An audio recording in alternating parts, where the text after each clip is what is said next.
Hello, welcome to Breakfast Central. It's the beginning of a brand new week and the last week in the month of July. Boy, we're excited to be here on a Monday morning, especially after the type of weekend we had. Yes, congratulations to the Super Falcons. We had a triumphant weekend. I am Benga Aborowa. This is Breakfast Central. You're welcome to the program. And I'm Joe Hansen. Welcome you to Breakfast Central on a Monday morning. Don't worry. Yes, it's just a dual presentation for today for the next 3 hours. The reason is Milady, or how? Yeah, she went on a birthday vibe. So she's taking. She's still celebrating. She's extraordinary, so she needs more than one day to celebrate. I see. Sometimes we need time off work, to cool off and re-energize and come back for the matter. Very key. I agree with you, and that's necessary. That's exactly what she's done. But not to worry, we're here to ensure that we bring to you every single story and ensure that the analyses are indeed spot on. Plus, as always, yes, the guests will be having join us in the course of the conversations will be one that would indeed enlighten you and most importantly help us to dig deeper into the major story. So I'm Joe Hansen, but don't forget that we'll start off with celebratory mode, especially with the Super Falcons doing us proud. 10th time, Binga. And the first major trophy under the APC administration of President Bola Ahmed Tinubu. Do you think they should count that as part of their achievement? Every government does that. Okay, so let's add it. Yeah, let's add it, because some of their wins. Whether you like it or not, there's no way that you would say it's not complete or it's complete without them having to mention it. Government support, making sure bonuses are paid on time, training camps, facilities, the morale. And Mr. President is very hands-on. He actually called the girls after the victory. The First Lady also shared with them. So Nigerians were very happy. And I'm happy we did it in dramatic fashion. Did you watch the game live? Binga, I missed the first half. Yes, I watched the second half. So I watched the second. I went to buy suya. Where they were selling the suya, there was a screen there. So I had to wait for my dinner to be ready. And I was just watching the game. 2-0 at 60 minutes. Okay, so there was so much hype. We got to the finals already. I was already feeling defeated. Then the first goal came in. And I knew, okay, we might have something here. And then the way the pressure they put on the Moroccans was indeed very clear. The girls were going at it head on. Most importantly, the right flank obviously was the strongest attacking flank for Nigeria. The only because because the Moroccan defender on the left, on the right, couldn't pull any weight in ensuring that she was able to stop the girls. But then again, they were able to get the second goal. But one thing I must say, kudos to the Super Falcons and the coach. We must give it to the coach. Because the tactics that he put up was fantastic. I don't know if we have the presser where he spoke. The coach did speak. And he talked about the plan A and the plan B because he said when the plan A wasn't working, the next thing was to switch to plan B. And that's when he brought in those two enigmatic forces who came into that game and turned it completely around. And thank goodness that football is a game of two halves, so you have a chance to redeem your image from the first half. And top-notch officiating, because the Moroccans were playing in front of a home crowd. It was in Rabat, their capital. There was a VAR decision, but let's take a listen to the coach of the Super Falcons. Thank you. In fact, the lasers were not applied on the players alone, even myself. Yes. Even my face, they kept pointing those lasers at me. But like I said earlier, we had prepared for all these situations and we knew they would happen. In fact, today it's even less than in the last edition. It's less than in the last edition. So we knew it was going to happen and the players were ready for it. It didn't have any effect on them. You could see, even when the lasers were coming, nobody bothered about that. We kept going and then we remained focused on the game. So I don't know if it is proper that this type of situation should always continue, because I don't think it is proper. Something can be done in that regard. Even with all the lasers in this yes, the even girls with all the still do. lasers, you know, that flashing it and showing that the girls will stumble. But I'm happy you also bagged coach of the tournament. We bagged all deserves the it. goalkeeper We of bagged the tournament, you know. player of the match, player of the it was good, but also the Moroccans 10 also times. bagged one as well. It was good. And then the rumors about Asisa Tushola quitting international football after that game, she did come out to say, no, not yet. But there you have it, Benga, just like you said. Okorongo Esther, woman of the match, Rashida Tajibade, woman of the competition. She truly deserves it. Fantastic player. Chiamaka, yeah, best goalkeeper. Justin Madugu, coach of the tournament. And also they have Ghislaine Chibak, golden top scorer. And then from South Africa, they won the fair play team. Fantastic performance. There you have the prize money. $1 the big million. one. Woo! Yeah. And Morocco got $500,000, Ghana $350,000. Can we quickly bring out a calculator as we start this Monday on a very bright note? $1 million, 1 million times, let's use 1,650, 1,600. Okay, 600. Yes, 1,600. Yeah, it's 1,005 something these days, but you could just run it. Yeah, so it was 1,000, it's about 1.6 billion. Billion. Wow. Yeah. So that's a lot of cash. Wow. Yeah, so congratulations to the... And meanwhile, I'm sure when the girls arrive in Abuja, the presidency will... It's still there, buddy. I can still But do this is it. female football. Do you want to change gender? No. It will be easier for you now. You dribble everybody. Wow. So, and I'm sure they're going to get lots of goodies when they arrive in Abuja. So, present the trophy to Mr. President. The corporate Nigeria would also have some good things to share. But the thing is, Mr. Tony Elumelu donated 25 billion to Lagos State last week. So I don't know if there's still more cash to go around. To go around. Lagos State has money. That's a huge amount to donate. Lagos State has money, and aside from Lagos State, Nigeria, I think it's a deserved win, and Nigerians should also receive something. And that's the president talking to them via video call where the girls will listen. Let's see if we can get the audio as well. Very, very happy. Thank you, sir. You'll be celebrated, and I congratulate all the coaches and the management of the team, including the ministers and the officials. Thank you, sir. Esther, Chande, Jennifer. Thank you, sir. Thank you, sir. And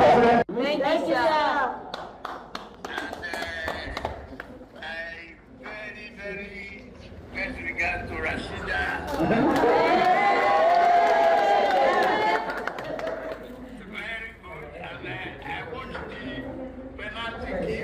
That's a very courageous exercise.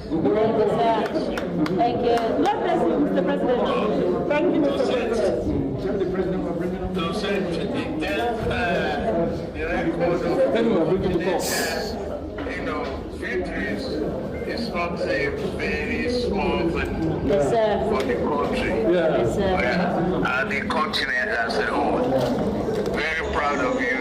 Safe journey home. Enjoy yourself. Avoid injuries. God bless you.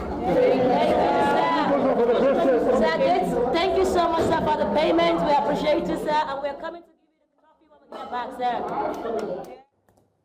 Yes, that's what Mr. President should do, and that's exactly what he did. The morale was very high. Yeah, the morale is there. And I'm glad Mr. President sounded that note of warning. Avoid injuries, because sometimes you can over-celebrate and then jump and then, break. And this was the First Lady. I'm sure she was cooking up something in the kitchen, but she couldn't after picking miss some the green game. from the farm. Her personal garden. Then she put some things together.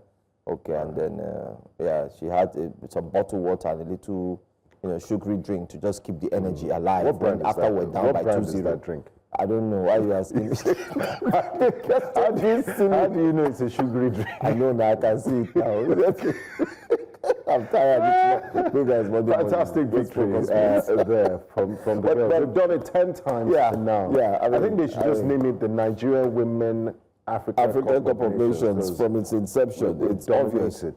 But one thing I'm certain is that President Bola Ahmed Tinubu, that I know and I'm certain of, will definitely celebrate these girls like any other past president may have done. He's going to do more. He will. By more, I simply mean I'm certain that when the girls get to the Aso Rock, the villa, they will, of course, get the welcome.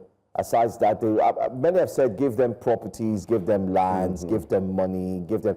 I know that's what the president will do, even with his eyes closed. So congratulations to the girls. When Spain, the male team, won the World Cup in South Africa in 2010, the president presented them with Rolex watches, and that was all. That was all. Yeah, for winning the World Cup. So indirectly, you have a choice either to sell your Rolex watch and make a fortune, or you keep it, and when the stocks are higher, you sell. So I think that's, in other words, I think the president was saying this is an investment. Here you go, take. You choose what you want to do with your investment. And I hope this is an inspiration and a call to action for the Super Eagles of Nigeria. You've seen what the girls have done. It will be a travesty. It will be tragic. It will be a monumental disaster if we don't qualify for the World Cup next year in the United States, Canada, and Mexico co-hosting. We missed out the last World Cup. And, I mean, how can we call ourselves giants of Africa and the Super Eagles are not there? With all the players we have on paper, please, I'm begging you guys, step up your game and let's qualify for the World Cup. Absolutely. Absolutely. Well, let's move away from that story, away from celebratory mode. Let's go to another very interesting story. Well, over the weekend, the Bariga LCDA did come alive, where we saw reactions come after there was a sudden change of a popular bus stop named after one of Nigeria's most flamboyant and one of Nigeria's most talented musician, better known as Charles Okuta. Flamboyant, controversial. Yes, controversial, you name it. Activist. Absolutely. I mean, he has so many hats on his head. Yes. Enigmatic too, some will say. But let's take a listen to this and then we'll come back for analysis. Charlie Boy. Ajidago Street will now be called Olamide Adedeji Bado Street. That means that Charlie Boy bus stop will now be changed to Bado bus stop. No more Charlie Boy.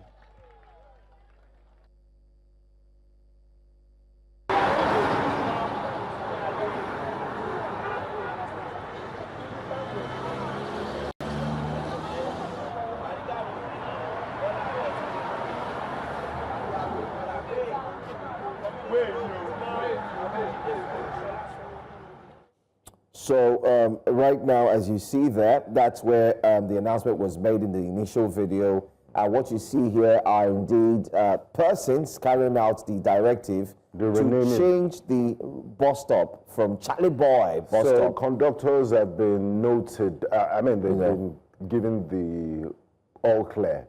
There's no longer Charlie Boy bus stop. No, there's no more. It's Olamide Bado. Wow, if you want to come down from the bus. I remember somebody saying she was in a bus, and then this lady said, conductor, I'd like to alight from the bus. I said, madam, that your English is too big for downfall. Use that kind of English for aeroplane and train and things like that. What do you mean you want to alight? I want to come down. So we have a problem here. Many have called this mixed reactions. Many have called this a type of politics that would end up hurting Nigerians in the future, because Charlie Boy bus stop has long been known to be a bus stop because of its popularity and because, like we did mention, also named after. And Charlie Boy used to live around and he used to live around there. Remember the popular bike? Exactly. Hanging on top of the building. And so on. So all of a sudden, it's changed. Well, there are two ways to this story. Many have said it is tribal politics. I would say, personally, that this is coming at a wrong time.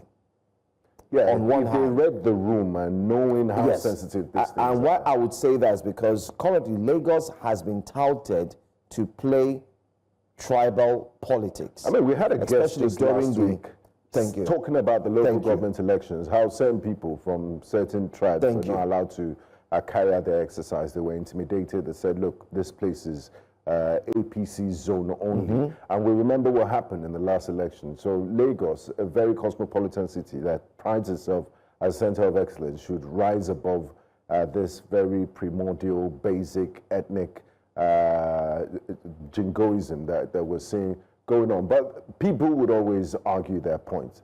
Number one, they say, Charlie Boy, that there are bigger Lagosians, indigenous people that have made their mark.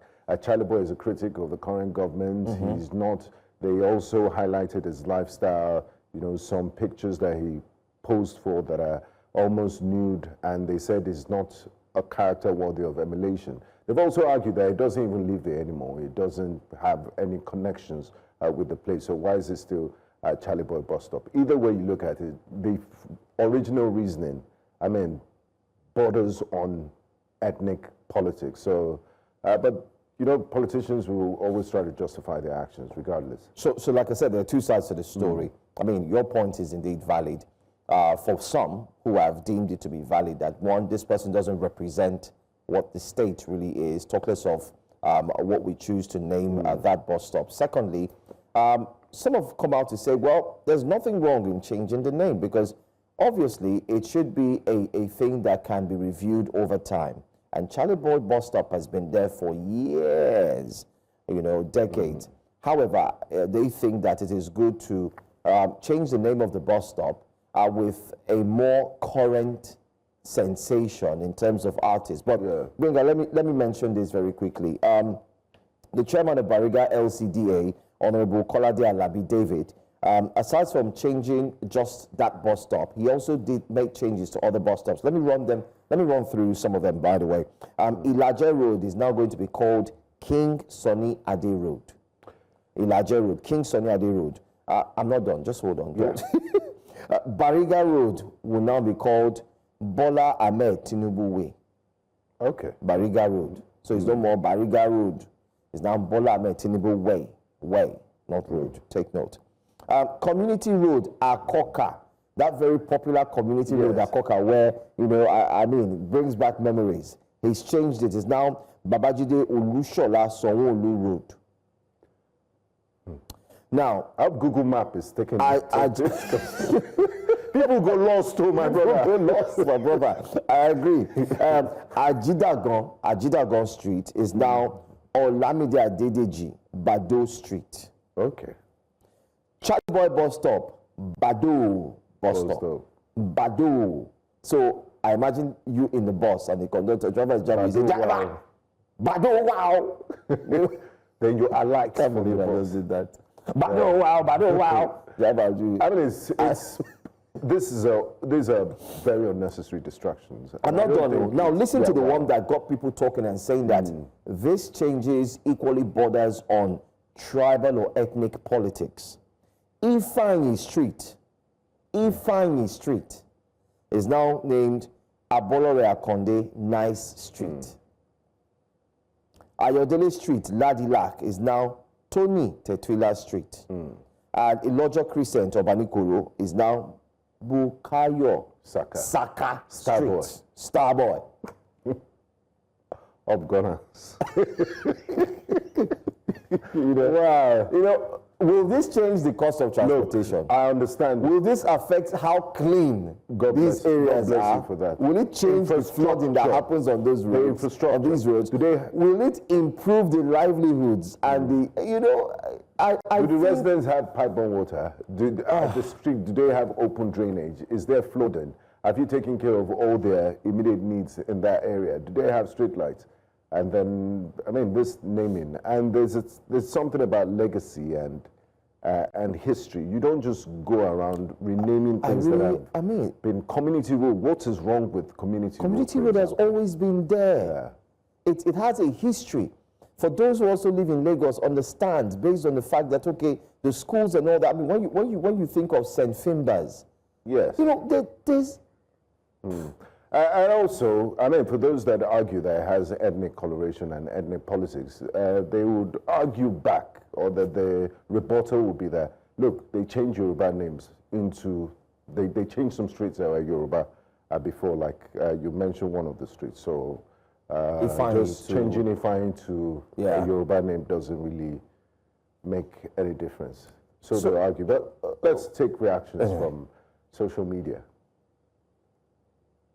Charlie Boy eventually spoke, and he said, the pettiness within. The renaming of the Charlie Boy bus stop by the Bariga local government is all shades of petty. With all due respect to Olamide, that bus stop, I reconfirmed while working with Father on his biography, was named as such because the very good people of Bariga used to gather there to meet with him and tell him their story and problems, and he in turn will carry the wahala on his head. He got several arrests, several beatings, and even got the DSS infiltrate his home allegedly as a result. The Charlie Boy bus stop was not just an ordinary bus stop, it was symptomatic to the people of Bariga and Bagada and to all Nigerians who ran there to sit under the tree to lay their grievances to a man who listened and acted. The Okada people were the first few who started gathering there. Then the petty traders who these same local government people used to harass to no end, and the military pensioners all came. He would move from the bus stop to the heavy trafficked Bagada Expressway to block it and collect money from cars to give to the people under the tree that was now named Charlie Boy. Today, petty politics and a lack of sense of history have pushed these people to destroy a symbol of a struggle that benefited their people. We can only just laugh at the arrant folly of these ones, as true heroism is etched in history and our hearts and not in the symbolism of a physical bus stop. Charles Oputa, area father, remains an icon, and his name and efforts will far outlive this dainty Bariga local government chairman who will fade into the dimness of obscurity after his 1 minute on the sun. Come and beat me. Hashtag, well, no hashtag, maybe asterisks, Duke of Shimon. Interesting thoughts there. I thought Charlie Boy, this is from Murphy Agbogidi. Says, I thought Charlie Boy bus stop had already been renamed Second Pedro bus stop, yet people still call it Charlie Boy to this day. Now they want to rename it again to Bado bus stop. Honestly, what's the point? It seems the local government chairman is completely out of touch with reality. You can't force a new name on a place that people have already named and accepted for decades. Charlie Boy has become part of the local identity. Changing the name over and over won't erase that. It's not about signboards, it's about what the people recognize and call it. If even the previous renaming didn't stick, what makes them think this one will? At the end of the day, people will still call it Charlie Boy. This just feels like another political gimmick with no practical value. Focus on fixing roads and drainage, not renaming bus stops for publicity, and also streets, if I may add. And then the paperwork for those that live in those streets. This is from Daniel Rega. I mean, if Daniel doesn't have an opinion, who will? Charlie Boy isn't Yoruba. Okay, point taken. And so, what is the justification for anything? How is that a justification for anything, I beg your pardon? Wasn't this ethnicity tried public information before bus stop was named after him? And how come Charlie Boy's reputation is a problem, like it's a new discovery, but politicians can name projects after themselves despite their scandalous reputations? That's from Daniel Rega. Anyway, Idolo Dan says, if I am inside bus hearing Bado, I go first thing say conductor the hailing guy. We all know it won't stick, Sha. Go and ask NEPA. PHCN. Anyway, these are the stories we're looking at a wake-up conversation, and the reactions are very much aplenty. Go check them online. The divide seems to be more on the people who do not agree with the renaming of the bus stop. And let's also know your thoughts. And that's it. Tweet at News Central TV, and also use the hashtag Wake Up Conversations or Breakfast Central, and would note your tweets. That's right. The better so you could drop a comment or two right there on the YouTube channel where we're also streaming live. Finally, let's quickly announce that TCN has come out to tell all Lagosians, especially if you live in Lagos, that you should expect power outage because there's going to be load shedding as well. There you have it there. Okay, it's not blackout anymore, it's load shedding. Load like shedding, South just like Africa. the South Africans, because they have to share it. So when they share it at a certain time, they are shedding the load. Kindly be informed that there will be planned outage by a partner transmission company of Nigeria, TCN, on Monday, which starts today, 28 July, to Thursday, 21st of August, 2025. Almost like 3 weeks or so. Wow. The time, 8 a.m. to 17 hours. That's from 8 a.m. to 5 o'clock. Yes, 8 a.m. to 5 p.m. to enable works to be safely carried out on the Omotosho Ikeja West 330 kV power line. Impact, intermittent outage and load shedding across our network, affected areas across our network coverage. We sincerely apologize for the inconvenience this may cause. Do kindly bear with us. So Nigerians, start planning or start thinking carefully how you're going to get your dress or your clothes ironed for work the next day, your food items, ensuring that they're well refrigerated. Possibly, I haven't used my generator in a long while, so I think today that generator guy is cracking his knuckles now and saying, he's going to call me now because I don't have a choice. But 3 weeks is a long time. And Premier League resumption would also be affected. So I mean, for inverters will now feel the heat because the charging process, we don't know if it starts to rain again. That's why, I mean, Almighty God is the ultimate. Nature, renewable energy. There's no way you can carry out, the sun doesn't tell you, look, you won't have sunshine today, we're carrying out maintenance. So thanks to nature and God for providing us with renewable energy, endless energy sources. You don't need to carry out repair works and all of that. But sometimes those solar panels need maintenance. They need maintenance. They really and if you see us appearing in suits that are a bit rumpled, just I have an excuse now. Okay, it's true. They are taking the light. True. Or maybe you can start telling them now, maybe with my wet t-shirt and Ankara. Or Ankara, and just show up on set and tell you people. It's not about our let's get the show on the road. Content is what we're discussing. Like Yoruba says, Okpon. Anyway, we've had a field day of wake-up conversations, and like we said, go online, drop a comment or two. Let us know what you think about some of the stories we've brought to you thus far. We've talked about the renaming of the bus stops in Bariga, especially from the LCDA chairman. We've also talked about the victorious Super Falcons. The victorious Super Falcons, and we cannot wait. Hopefully, we'll get our correspondent if she can get across to us and shed more light on what really took place. In case you missed the game yesterday, which is our premium, I'd say, sports program that airs on this channel every now and then. Then we also did not forget to talk about the president, where he also spoke to the Super Falcons, and promises have been made. We want to see what will happen. We have no doubt that good things will happen. I'm sure the girls will be in Abuja today. So. Oh, Thank you. But let's, Breakfast Central proper starts in a moment. But let's bring you headlines of what to expect today.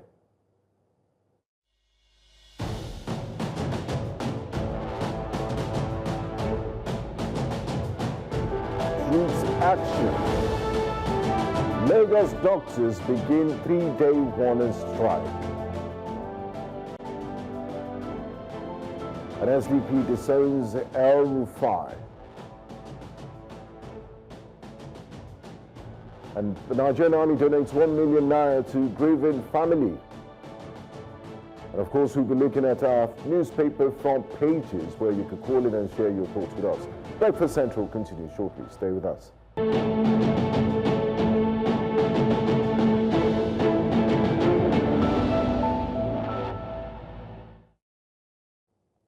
The Nigerian Army has donated a 1 million naira to the widow and children of late Maina Sule, who died as a result of military vehicle that rammed him in Maiduguri. This follows a News Central report that revealed the situation of the family after 10 months of the unfulfilled promises. News Central's Umaru Kirawa completes this report. Aisha Kyari, a widow whose husband died as a result of tragic military-related road accident at Baga Road in Maiduguri, struggles with her children. A week after News Central spotlighted the plight of the family, 10 months following the death of her husband, a delegation from the Nigerian Army has responded. News Central crew finds out about the intervention that seeks to support the grieving family. Hawara isudi wari gaskiya kujin zafan nan goyi sauro zare sirna da askaran galala ne da rajan do asra wai sauran zar miliyan falle sarina. Miliyan ɗaya sun yi ƙoƙari, amma da za su ƙara ƙoƙari a nema mata ko wani abin da wajen zama mu shine tunanin mu dama. Akwai yaran da suke da sikila ne a cikin gidan, to wannan jarin miliyan ɗin zuwa asibiti da dawa ba na tsammanin zai iya kaiwa shekara ɗaya ma ko wani abu, saboda akwai yawan siyan magani, ba su da wani foundation ɗin da yake taimakawa yaran, sai mu ne dama mutane haka nan unguwa suke taimaka musu. The tragedy, which left the family without its breadwinner, had triggered emotional reactions from the public after being exposed by the media. To mun gode da kokarin da suka mana, mun gode Allah ya saka da alheri, amma har yanzu muna buƙatar gurin zama, gida kenan. Gida muke buƙatar zama yanzu. Gidanmu nan kuma yana yoyo, jiya ma da aka yi ruwa don yayi yoyo sosai. Wad burungo zana din biya dunin sikla indin be sai roci sai ngulzana fande ba sana ndiro fatu maze ngulzana wad monte dulin klara gozin dungul zamana zale zana amma isa dango zarin dara krama imbe kratan be ma December isha ci da sojare indi gozin ngulzana amma mana fatu kunje su awla so da ai magulza shida. 1 million naira donated to the family. Community members speak further. The residents of this area thought the Nigerian Army have forgotten about the family, but now that it has been broadcasted by the News Central, I still thank the news agency. The Nigerian Army have now responded. Now the people of the community will have relief, and I think they will have more trust in the Nigerian Army because of how they responded and brought help to the family of the late Bamaina. If they are to pay the real deer, is 100 camel, as I said earlier. Approximately it's up to 600 million. But what they did is good, quite good, but we are now appealing to them to come and help this family because they are real needy. It is a relief for the family of late Maina Sule, as the military has restored some hope in their time of grief, pleading for more support. In Maiduguri for News Central, Umaru Kirawa. Well, we're glad that News Central's report was able to shine the light on that story, prompting the military to indeed take full action. And we're happy that it's to the benefit of the family, although quite sad that we cannot bring the life that was lost back. But away from that report, Binga, I think we should head to Benin City. Now, in Benin City, just a short drive from the city center, lies a community fighting for survival. El-Rufai, once a growing residential hub, has become a symbol of neglect, with deteriorating infrastructure, poor road networks, and limited access to basic amenities. News Central's correspondent Amenze Bazwaye took a trip to the community in Edo State to uncover the daily realities of residents living under these challenging conditions. Entering El-Rufai feels like stepping into a forgotten world. The major road and adjoining streets are all a graveyard of failed promises. Huge potholes swallowing cars, deep trenches turning commuting into nightmares. What should be a quick ride is now a slow crawl. A daily punishment for those who still call this place home. Our news crew could not drive in. Just like everyone else, we abandoned our car to board a tricycle, but even that journey was a gamble. Navigating what looks less like a road and more like a battlefield carved by erosion. Each bump a question.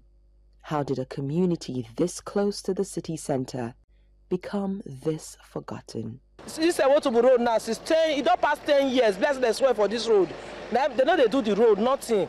So we were there, we beg them, they call help us. Now so far now we there for this road. Since where I come, now so the road bad. Now only dry season now, people will feel the mileage with the passer. Dry rainy season, we don't tire, we don't beg government, they call help us repair the road. You can see everybody standing, looking as if nothing's happening. So we are begging the governor to come and do something about this El-Rufai road. I know the job he has been doing a lot of things now since he come into power. And after the court case now, I believe he's going to do something in the El-Rufai. At the heart of this chaos is a once bustling market, now a ghost of itself. Traders wear worry on their faces as customers hardly come. Bad roads have killed the lifeline of this economy. See road, motor no dey come. We no dey sell. Person go shed now, no fit sell. Customers no dey come. If you even order load now, say they wan come offload my load. If driver you hear what to do, they no dey come. If they even charge you sef, if you no fit pay the money, they'll say the money where they even pay, you know, reach them to repair their motor. For motorists, the story is the same. Constant visits to mechanic workshops. Many say it's cheaper to park their cars and go on foot. You can see how they always go mechanic to mechanic. You see how? So if not be weak, they will repair small with the boss you hold to this gutter. Nobody for the parties can hold him again. So we beg the governor, make go to our aid, make repair this road for us. We are happy that they started it before, but they abandoned the project. See, it's now everyday repair of cars and other lives. See, it's not funny. Students are passing through this place. It's life-threatening. But the worst heartbreak, homes left behind. Landlords who once built dreams here have fled, turning tenants elsewhere. Empty compounds now stand as monuments of despair. Ochukwu Etedeke was born and raised in a Wotubu community. He speaks about efforts made by residents over the years to appeal to various administrations to come to their aid. I was born in Wotubu. I've lived here almost all my life. For a very long time, we've been trying to call on the government to assist us on this road. None of the governments has favored us. The previous government that just left before this recent one, they decided to remember us, and we were happy that the government has once remembered the Wotubu. To our notice, the job was abandoned halfway. We are begging the state government of the day, please, the state government should remember Wotubu. For more than 10 years, residents have begged, protested, and prayed. The last administration commenced work on the road, but seemingly abandoned the project, dashing the hopes of many. Today, a new government promises redemption. With a huge focus on infrastructure development, Ewotubu community residents say they have hope Governor Monday Ukbeolu will bring succor to their community. Crisis here at Ewotubu community is impossible to ignore. Residents have had to wait years after years for legislative promises to be fulfilled. Edo State's 2025 approval for roads and school rehabilitation offers hope. But whether these residents of Ewotubu community will see that materialize, only time will tell. In Edo, for News Central, Ameze Bazwaye. Amazing report by Amenze Bazwaye, talking about highlighting the issues in the Ewotubu community. I mean, look at that road there. You would feel there's zero government presence there, and the residents are saying that it's been like that for decades. But knowing Governor Monday Ukbeolu has been on an infrastructure drive, hopefully he will see this report and something will be done to bring a succor to the community, because News Central reports have impacts like we just did with the Nigerian Army story and several others over the past year. So hopefully you get the attention of the authorities and they do something. Because one thing I am sure of is they take, the local government takes revenue from those markets, they pay some sort of levy, people pay taxes, and they don't deserve to live in that sort of condition.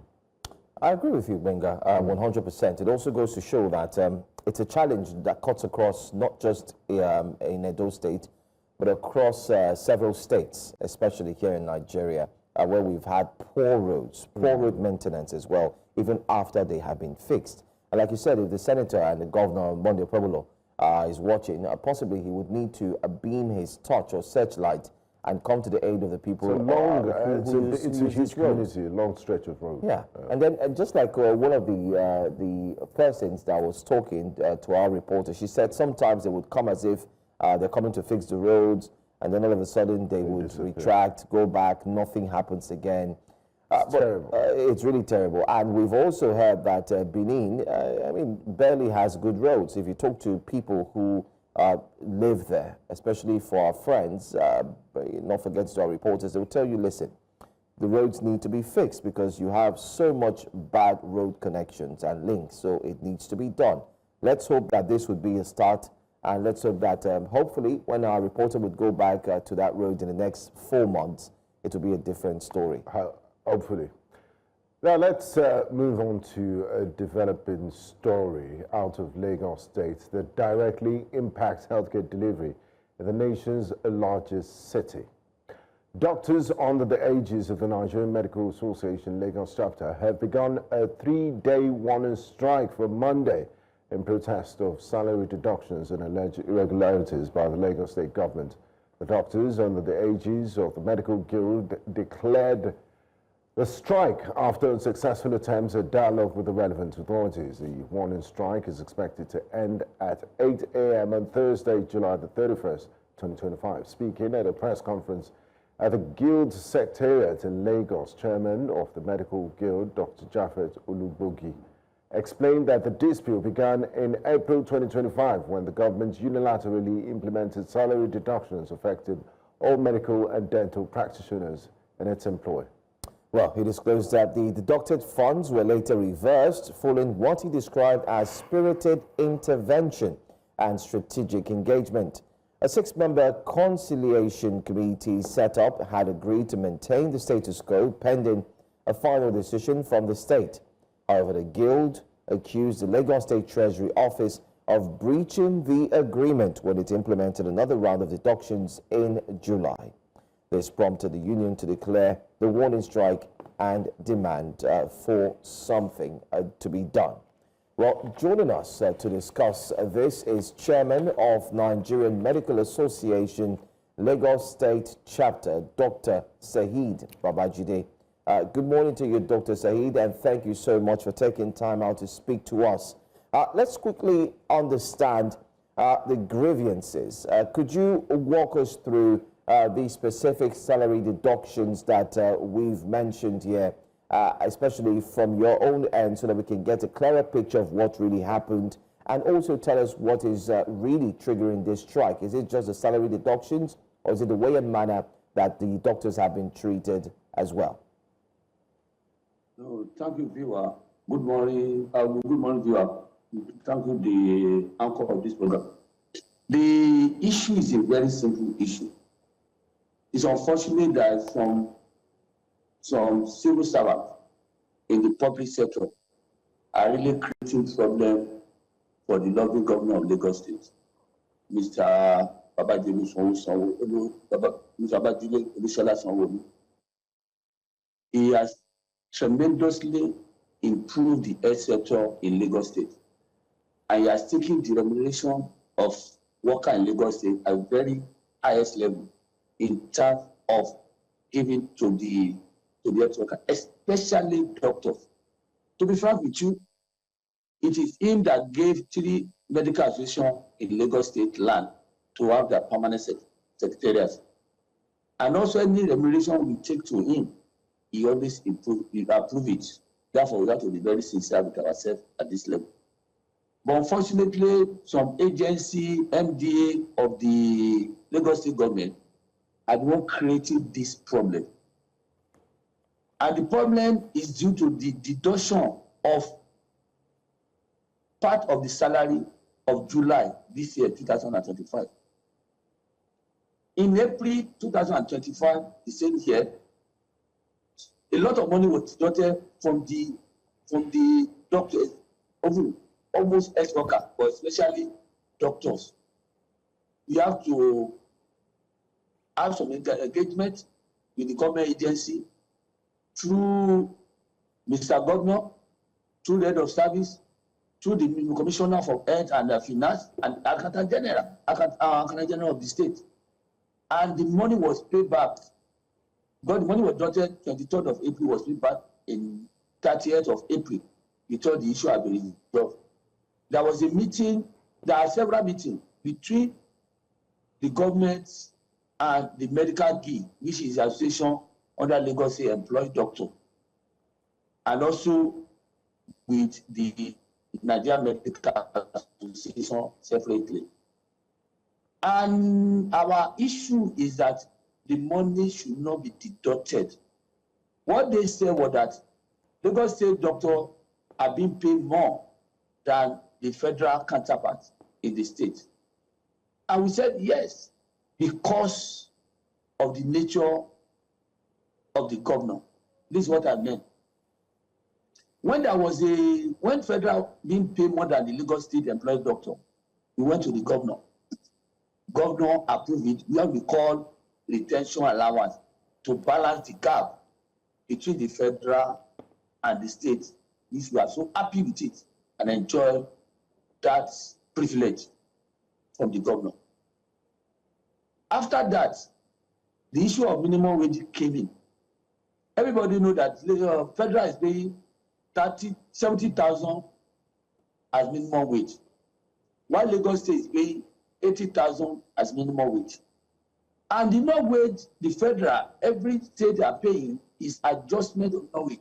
As higher you are, the lower the percentage you get from that minimum wage. That's the disadvantage of this minimum wage. Now, from Lagos State governor now realize that the higher level, 16, 15, 17, if you scale it down, they will get a very low amount, and the effect of minimum wage will not be felt. And what the governor did was that to increase the percentage for those levels in order to appreciate what we given to them. From there, we now see that the minimum wage a worker is getting in Lagos State, it will be higher than minimum wage a federal is getting. From that, if you now look at the first thing the governor did, is to make sure that there's equality between the amount being paid at federal and state. That was the retention allowance. But now, because of the minimum wage now, you now see that there will be increment in Lagos, in doctor work in Lagos State than the federal. And they told them that is the problem, not because they are giving us another money. No, the minimum wage is cut across all workers, not only for the doctor. And I told them that what you are calculating is wrong. All allowances are being given according to our demand, not that somebody is there or manipulating figure. We had the meeting with the accountant general, we had a meeting, and we thought that this should have been resolved.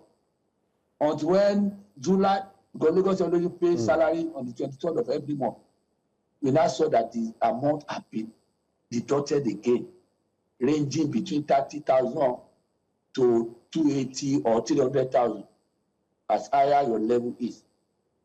We now felt that this is an insult to us. Our members are not happy, especially in the situation where Nigerian doctors are living in droves of different places because of poor remuneration. At this time, we don't think any government agency should advise the governor to do such at this time. What we are even at the national level, we just had what they call it, emergency delegate meeting at Abuja at the national level because of some of these issues. And doctor, the young one, they don't have trust in the health system. In the sense that a level 12, 30, 40 officer of a doctor cannot get a better rate in Lagos. You have to go to the suburb of Lagos. Now, Dr. Babajide, if I may come in here, you've spoken quite extensively on the issues with the Lagos State government. You also mentioned that some agencies in the Lagos State government and MDAs are the ones creating this problem, that the governor is very friendly towards the plight of medical practitioners in Lagos State. Could you kindly name the agencies that are responsible for these problems that you highlighted, and the percentage of deductions and the reasons given, just beyond the fact that they said, you know, the counterparts in other states aren't earning up to what Lagos State employed medical doctors are earning. So what agencies are responsible for these deductions? Have you made your concerns known to them? What percentage, and also the reasons for the deductions? As I said earlier, number one is the Ministry of Establishment and Finance. This is what we call in Lagos SO, State Treasury Office. That's the major, those are the people involved in this. Because they felt that the doctor had been paid, especially the state treasury office through the auditing department. They audited the fact that they have been paid more, and we told them that's not reason.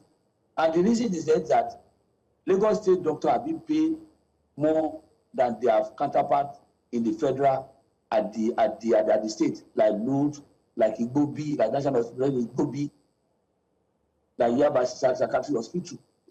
Now that was not the reason. And I said, the percent, if you look at the amount being deducted from level 12 to level 17, is between 20,000 to 250 or 300,000. At level 17, from 200,000 to about 280,000, you move down one within a month. And when there were expectations from the doctor, it's very, very unfair.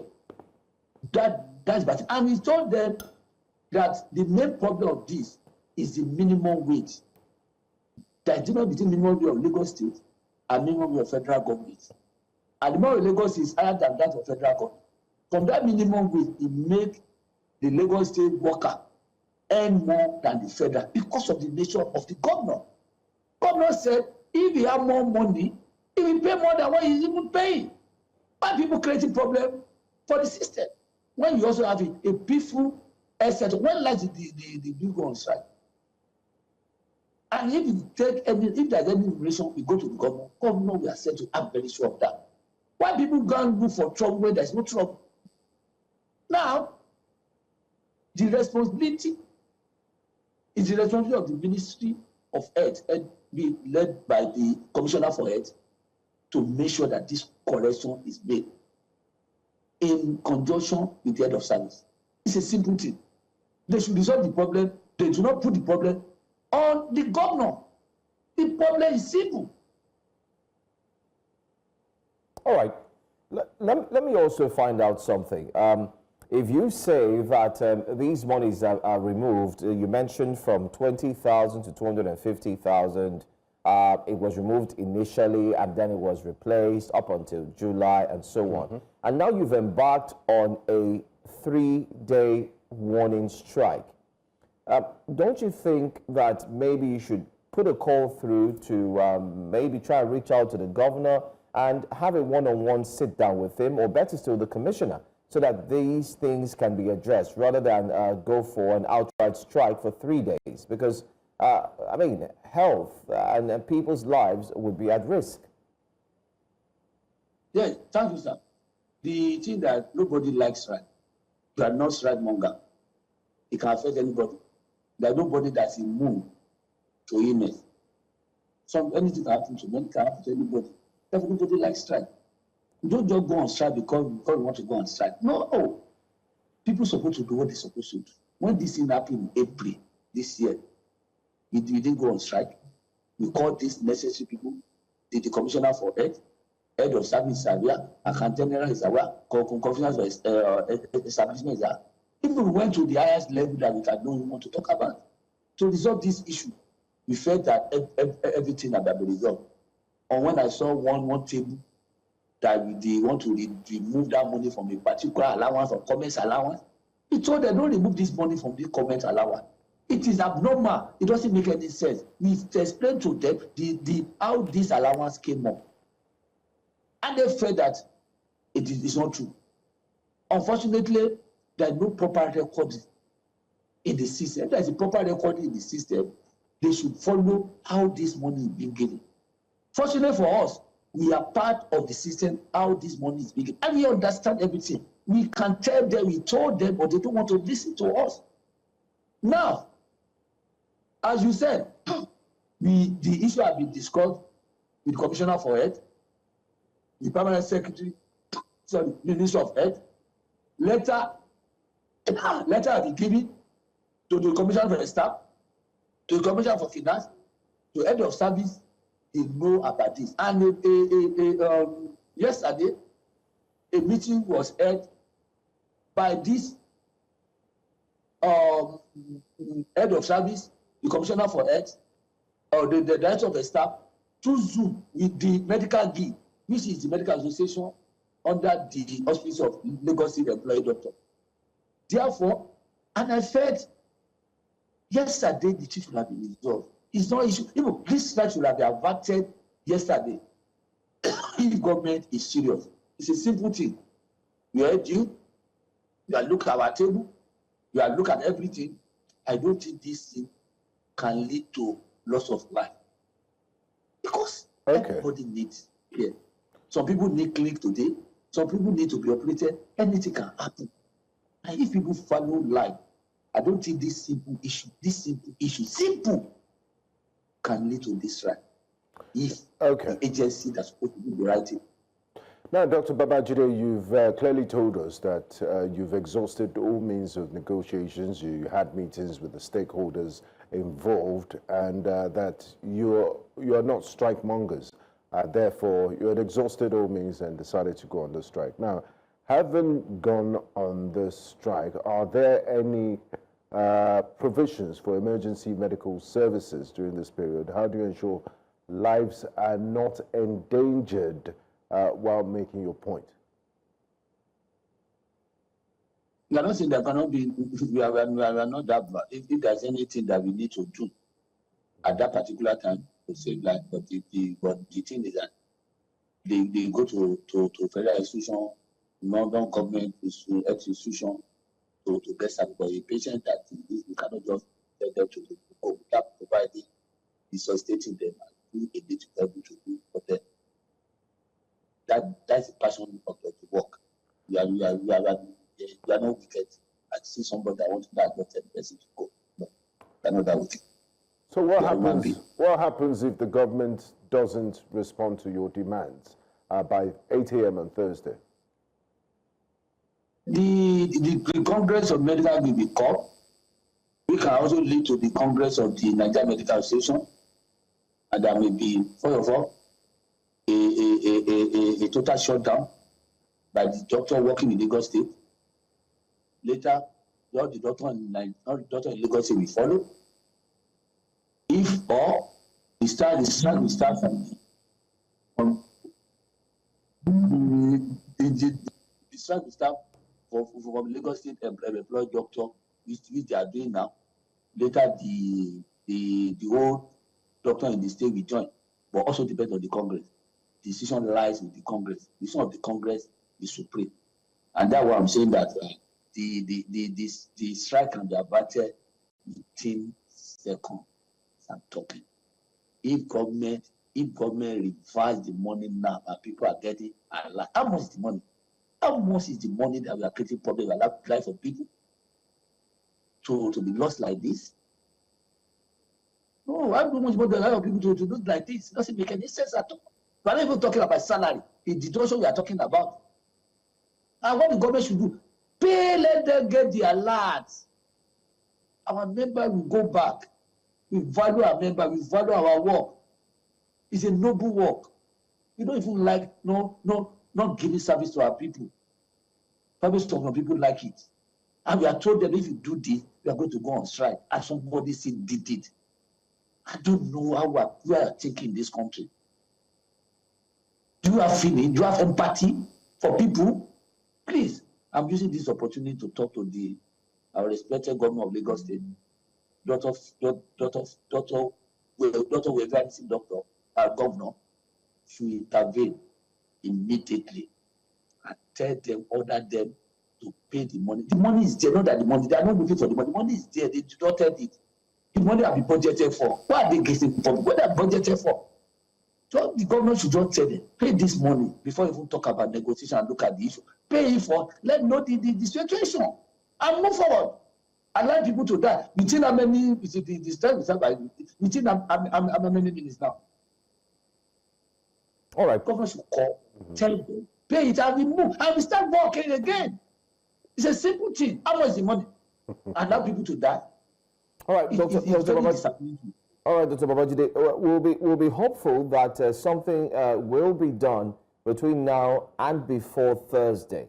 That's our hope, so that Lagosians will not in any way be stranded when it comes to getting medical attention.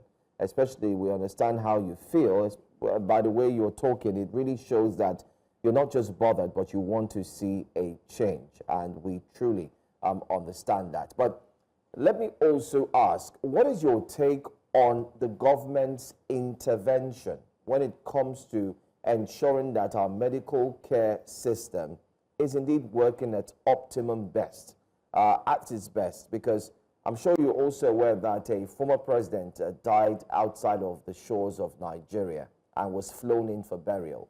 And now here you are asking that monies that were deducted should be returned. Is there any hope in sight concerning Nigeria's healthcare system? We just want to get your thoughts on it. And now that you're struggling with all of these things, do you in some way sense that there's hope? Thank you very much. Let us be frank and say there's no hope. Complete lot of hope. Because government are not prioritizing education and health. These are the basic things of life. What they are prioritizing, construction of roads. Something profitable, they will get money from it. Because they can't get much money from health and education. Our SCC is going down every day. It's an embarrassment for government that even if you hear the former military junta, because I don't call them president, military junta, Salah was in same London. The former president was in same London clinic. Doesn't make any sense. What the government should do is a three thing as I said. If you want a better auditing in that sector, just three things. The system, the better infrastructure system, financing of their system, good budgeting. The second one is the worker people are providing the service, good remuneration, good condition of service, training and retraining. The third one is government cannot control one. That's the population. Population is the one that is going to receive all this. If all these two are there, the three now we will not be able to appreciate it. In the sense that the only thing government can control is the two: the infrastructural development, the remuneration, the what they call human resources, in terms of the appointment. And the third one is the population. Government cannot control that one, but that one is increasing. It's natural. In order if that one is increasing natural, it's the government to think and sit down and look at the auditing of the system and make sure that the two parameters coincide with this one, and you have a good health system. Unfortunately, we don't have leadership at both federal, state, local government in terms of health setup. That's what we are feeling. Thank you. All right. I want to say thank you so much, Chairman of Nigeria Medical Association, Lagos Chapter, Dr. Saheed Babajide, for shedding more light on the current strike, which has indeed started today by resident doctors here in Lagos. We do hope that the governor will indeed take action and ensure that everything returns back to normalcy. Thank you so much for your time and thanks for talking to us. We wish you all the best. Thank you. Thank you, sir. All right. Let's make a recap of the stories we've had. So far, so good this first hour as we move into the second in full swing. A quick look at some of the stories we've talked about. Lagos doctors begin three-day warning strike. You just heard it started already. They're hoping that the governor will swing into action. Army donates 1 million naira to grieving family after an exclusive report from News Central. And infrastructural neglect in El-Rufai community there in Edo, Benin City. Let's tell you what's coming up next here on News Central Television. Coming up next this morning, Breakfast Central, President Tinubu tasked governors in deeper grassroots connection for lasting change. And the SDP has disowned El-Rufai and distances itself from 2027 coalition.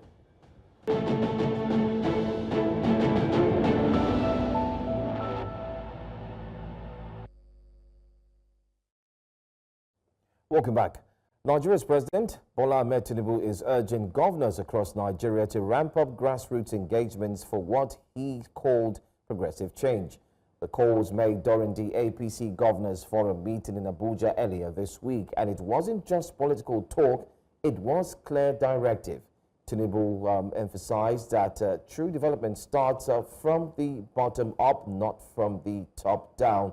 And he also mentioned that it's very imperative that this would help grow healthy, especially for all in a metaphorical way in which he made these statements. The president is concerned that while Nigeria might be seeing macroeconomic stabilization, rural communities remain largely untouched by the progress. So what does grassroots engagement mean in this context? Is it about more than road repairs and occasional food palliatives, or about empowering local councils, prioritizing primary health care, education, agriculture, and ensuring these are not just announcements but real interventions? Join us this morning for this very important discussion is the president of Koshofe Chamber of Commerce and Industry, Lagos, Mr. Joe Femi Dagunro. A warm welcome to you, sir. Thank you so much for joining us on Breakfast Central this morning.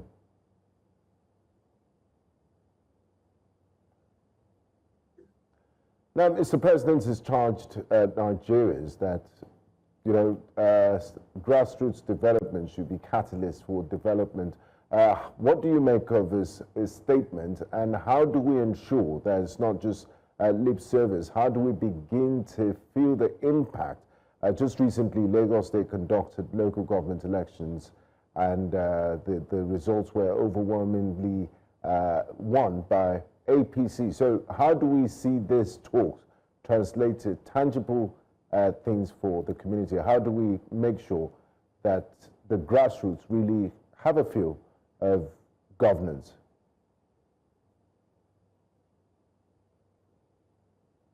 Yeah, basically, I think this is a call that is made at this appointed time, and it's very, very crucial for us to look at it as an important call. If you see that most places around the developed world, take a look at UK, take a look at New York, people know their mayor. You see the mayor of London, the mayor of New York, and people hardly even talk about their governors, and not to talk of their president, you see. But the point is that we've always been looking at Abuja, the president, and even forgetting the fact that we have the local government chairman, we have the councillors of the ward. Those people have the responsibility to, you know, carry out. But here, we just think it's only when the election is coming, you see all these people coming out and making noises here and there. So now we have to begin to see the grassroots political and socio-economic development. It's very critical that the development cannot just be from the national level. It has to be at the grassroots level. After all, when you look at it, when you are talking about a state is made up of the local government. The local government as a whole is made up of the wards. So the development should start from there, because that is where the votes are being made. So if you are now beginning to look at it, that even the grants, the money being given to the people, it has to be from the local government. Unless we begin to develop the local government, unless we begin to have this autonomy, we've been talking about this for a long time. And if the president said, listen, I'm giving you so much money and the people are hungry, why can't we now look at it and send all on the councillor and begin to do something? You know, it is time to have the cooperative society at the local level. After all, then how many banks do we even have? So we are not hearing about bonds. You see, if the cooperative society are being encouraged and are being monitored properly and are being supported, you will see that the true financial inclusion will begin from the local level. And then it will be better off for the people at the local level. So let's begin to look at that critically, and let's begin to work at the grassroots and engage the people meaningfully, economically, because most of the people at the grassroots level don't have the feel of the benefits that we hear in the news or we talk generally. All right, oftentimes we hear of grassroots politics, and aside from grassroots politics, many of the governors are also there to ensure that they support some of the politicians who are looking forward to become local government chairmen. But there's also a little instance where many have called for the fact that the local government chairmen should be able to, play their role due to the autonomy that has been given to them, so that the governance will trickle down to every street, not forgetting every nooks and crannies and the likes. But this at the moment doesn't look or seem to be so. What do you think is hindering the advancement of the autonomy which has been passed from the presidency to impact heavily on the lives of the people? Can you just come again with the question? All right, I'm talking about the autonomy which the local government does have. The local government chairman, they do have the autonomy where, of course, they can now have access to loans, access to monies from the federal government, and then they can carry out ensuring that the constituents also get a feel and benefit from governance. What do you think is hindering this process, especially from happening, and how do you think this is impacting heavily on governance?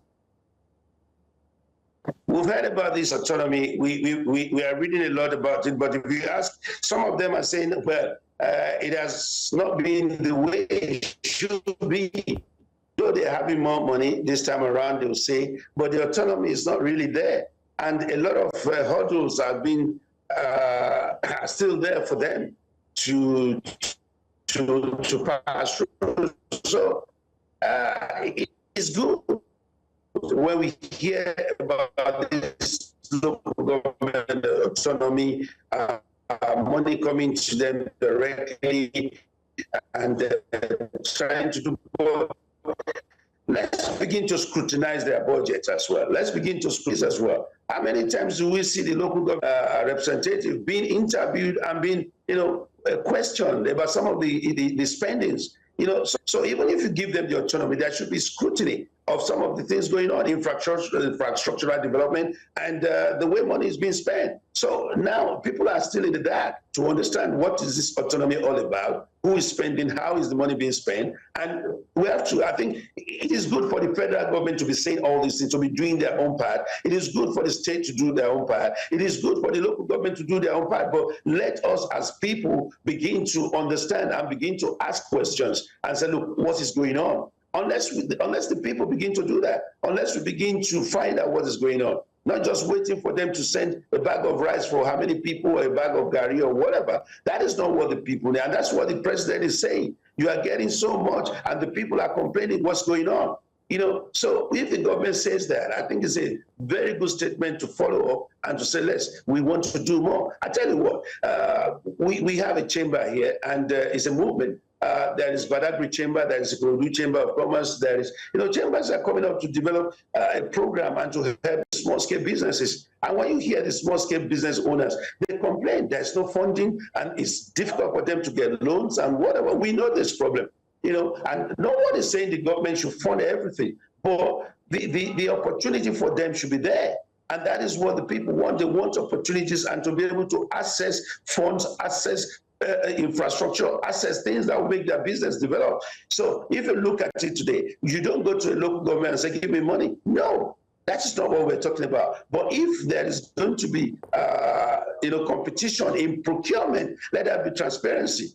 If all these things are put together and are being monitored, you have the state assembly, they have committees to monitor, they have their oversight functions. Let all these things work. And unless we begin to work with that, it's still going to take us a long time.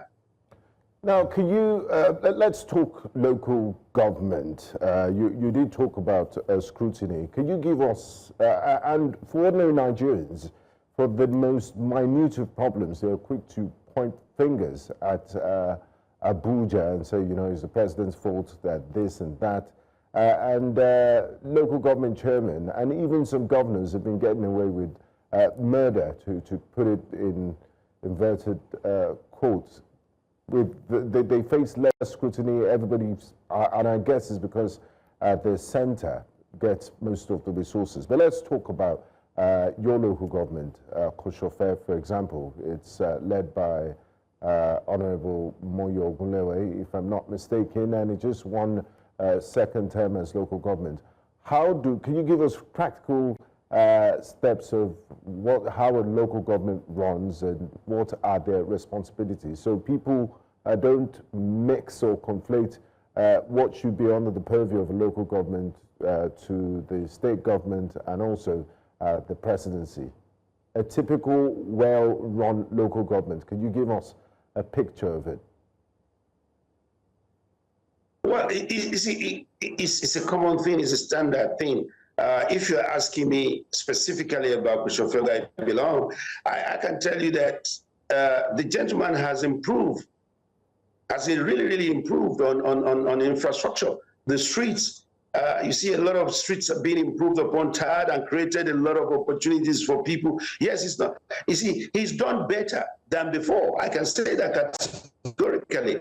And that is why I think he has the opportunity, or he had gotten the opportunity to be voted for the second term. You see, the point is this. He's a young man just above 40, and he's doing something that people in the past have not done. And that is what I said, look at the health center, for instance. It's building something unique for the health center. The health center has been improved upon. You see, it is the duty of the local government to create all the streets, roads, to maintain them, and to have local hospitals or health centers, to have schools and manage the schools. All these things are something that has to be done. But it's unfortunate that sometimes you see the schools are not being properly managed, or the roads are not being properly managed, and you have 4 years or 8 years maximum. So all these things, and you have the councillor is representing the ward. And if the councillor is not good enough to even come up with ideas to make the ward, to be efficient in his job, then the problem lies there. So we have to begin to look at who is going to represent us at the ward, who is going to represent us at the local level as well. So now, when you have all the councillors being given the job to do, the councillor for work, the councillor for health, and all that, let us begin to see, look, there should be proper office or offices where you can make complaints, where you can ask questions. And in most cases, you don't have these offices. And even if you have the offices, sometimes you don't even have, people or what to do, who will take up your complaints and stuff like that. So it's a lot. And unless we begin to, put these things in places now, so that people will have a place to go, lodge your complaint or ask questions. One that we just started. I think we're just scratching the surface. I think we're about getting into the nitty-gritty of the conversation. And under the Tinubu administration, because of the savings that has been made from subsidy removal, there's more money that goes to federating units, and also we have the landmark Supreme Court judgment, which has granted local governments more autonomy, and there's been an instruction that money should go straight from the federation account to the local government to the local government purses, and that's why we've been seeing a flurry of electoral activities across the country. It must go to duly elected local government chairman. But it goes beyond that. More money does not equal to, the more infrastructure automatically. That's why Mr. Dagunro was talking about scrutiny. We also need to scrutinize them. We need to look into the books and ensure that they are delivering. There are a few examples. He mentioned Alimosho local government, for example, that you can see visible changes and impact of the local government, but there is much more that needs to be desired. And it would be nice for the governors to just abide by the Supreme Court ruling and, release these funds to the local government chairman. Let's have a direct impact on, let's see what they're capable of doing, instead of everybody just, the guy on the presidency should be for national security, economic policies, diplomatic reasons, and all of that. We don't really have business with what's going on in Abuja. I want to know what my local representative is doing. I want to know why there's trash on my street and things like that. Very, very interesting conversation. We do hope that the network will afford another time for us to discuss with Mr. Femi Danguro. We really want to highlight some of these key aspects. Benga's touched on them. I was also looking at the autonomy as well to look at it, and the fact that Lagos State made a huge sum of money in terms of revenue. The question is, where are all these monies going to? Our roads are dark, there are potholes every now and then, drainage system problem, a systematic challenge, whether you like it or not, if you look at it from a different perspective. These are the conversations we want to have, and how the local government role is very crucial to ensuring that governance is indeed trickling down, even down to the poorest of the poorest. But absolutely. Away from this conversation, sadly the network is not friendly today. we would not be able to continue this conversation. Hopefully, we'll try as much as possible to bring him into the studio where he would have a sit down with us, maybe during the course of the week, and then we can highlight this conversation once more, because President Tinubu has given a directive and said, go ahead, you sub-nationals, the ball is in your court. But talking about ball, let's go back to what we started with, the celebration of Nigeria's Super Falcons. If you're one of those who thought that it was over and out, especially when Morocco was leading by 2-0, then you may have thought wrong. Well, that's because the Super Falcons decided to spring a surprise, and they decided to bring themselves back into the game with a 2-1 goal, and then 2-2, and then ended up winning the game by 3-2. Celebrations were no holds barred, because even the president did put a video call through to them. But our correspondent was there live on the set. When I say set, I mean even the football pitch, because the cameras did capture her where she was indeed celebrated. We're talking about Onyinyechi Obaro, who joins us here this morning. What's good? I can tell you that you're a lady in red on a Monday morning. Wow. How does that happen? After we won, you decide to wear the colors of Morocco. Please run us through Saturday's victory. Thank you so much, Joe. Thank you, Benga. I'm still celebrating. Yes, I had to wear the colors of Morocco. At this time, you don't want to celebrate too much in the country where that got the second place, finish in this competition. I'm celebrating, and I'm like looking just above my shoulders, both sides, making sure that I'm celebrating well, not celebrating and then, agitating those who finished second in this competition. It was a beautiful game indeed. Oh, you missed. You should have been in the main bowl. Now, we had the main bowl, full with a lot of Moroccan fans, a lot of them. These girls were able to take us from ground zero to 100. At the time, we said everyone wanted to check their BP. Everyone wanted to check their BP because we were still strong and hoping that they can come back from that 2-goal lead. Nobody thought that they would be able to come back, but they did. They were booed by the Moroccan fans. There were a lot of lasers in the main bowl, and we were given a very, very, very tiny spot in the main bowl for Nigerian fans. In fact, at the entrance, at the gate there, Nigerian fans wanted to make their way to the main bowl. We had security men telling them that the main bowl is full, no space anymore for them to come in. We had to take pictures of empty seats on our own stand, on our own section, to tell them that there's still space. So show the security guards and tell them that there's still space in the Nigerian stand. It was a very hostile environment for the girls. It was a hostile environment for the fans also. But we stood strong, we stood resilient, saying, no, today we have this day, give us this day, oh Lord. And at the end of the day, the girls were able to put smile on our faces. Yes, Mission X is indeed possible, but I would say it's a tactical brilliance from Justin Madibu, the coach of the side. Now, Justin Madibu has been able to outsmart, if I can use that word, and also, go tactically sound against a World Cup winning coach. Ohebidal is the coach that won Spain's World Cup. And Morocco had to spend 4 years in, investing in women's football. They thought they'll be able to get dividends from getting the Women's African Cup of Nations title for the very first time to defeating Nigeria. But we're sorry to, spoil their joy, to shorten their joy, because Nigeria were on a mission. It was Mission X, making a 10th title, and they were able to achieve that on Saturday. Well, we could say that celebrations will definitely continue into this week, because we cannot stop celebrating. But can you shed more light what it was like for the girls when they received the call from the president and also the first lady? And can you also share with us what the plans are for the girls, in case you got a whirlwind of information? And when they return to the country? And when you also return to the country? I should return to my country. Because at the moment now, you don't want to make a champion homeless, because I'm about to check out from my apartment. So I have to just join up with this life. A champion should not be homeless, right? Yes, of course. For the conversation with the president, yes, we're not privy to what was said, what the conversation looked like.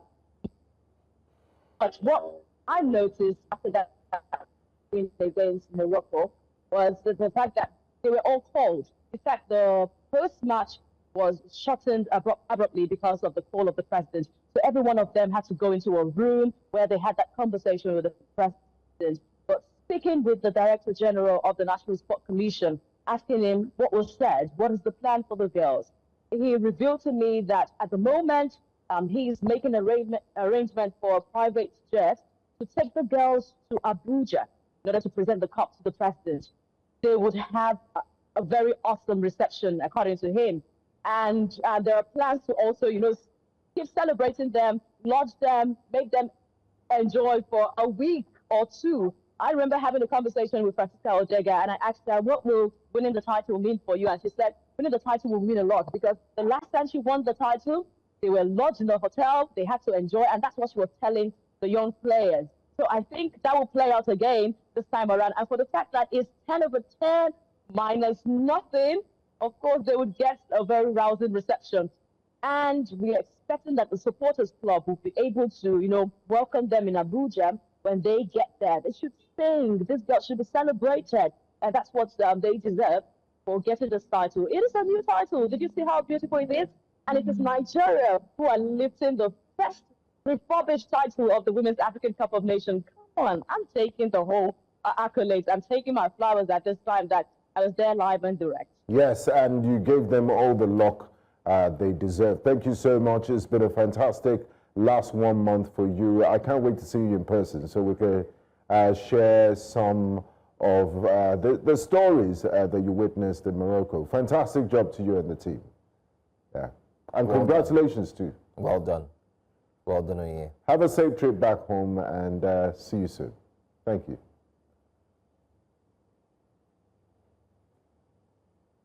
Oh, we couldn't get that last word from her, but I mean, it's fine. It's fine. Yeah, now, as momentum builds around the opposition coalition targeting the 2027 general elections, Nigeria's Social Democratic Party, SDP, has made it clear that it will not be part of any merger or alliance. Recall the SDP had initially been rumored to be the coalition anchor party after the former Kaduna State Governor Nasir El-Rufai announced his defection from APC to the SDP earlier this year. That relationship seems to have turned sour as party officials have dismissed suggestions that the SDP is a soft landing for political heavyweights seeking relevance ahead of 2027. Although El-Rufai has not officially announced his resignation from the SDP, some of the party's regional leaders have disowned him, stating that El-Rufai is neither recognized as a member nor authorized to represent the party in any political arrangement. Joining us to discuss this is the National Publicity Secretary of the Social Democratic Party, Mr. Rufus Ayuba. Thank you so much for being here this morning. I'm going to start off first by asking, what was the thought that led to the idea of welcoming the former governor to your party and then going ahead to ensure the announcement was made that he is part of the SDP, only to turn around and then have few members of the same party disowning and stating that he isn't a member? What's the ulabalu, if you want to put it that way, around this particular story? Is he still a member of the SDP? Was he ever a member of the SDP, if at all? Hello, Mr. Ayuba. Did you get a question? Are you there?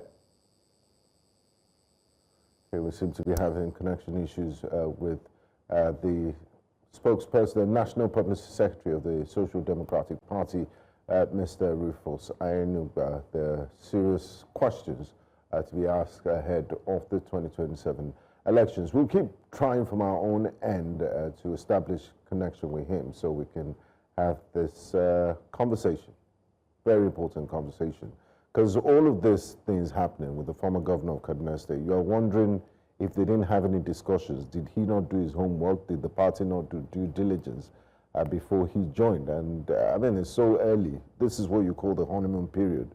You shouldn't be having fights during your honeymoon period, and it seems all is not well in the SDP. And the SDP used to be used as a poster child for a party without internal wranglings and squabbles, because that seems to be the norm with opposition parties if you look around. But unfortunately, It seems like there's trouble in paradise. We have Mr. Rufus Ayinigba back with us online. So I'll let Joe take the question. Yeah, so my question, just straight to the point. Was he ever a member of the SDP? And why all of a sudden some quarters are disowning him and saying he wasn't or is not welcome? Good morning. Thank you for having me. Good morning.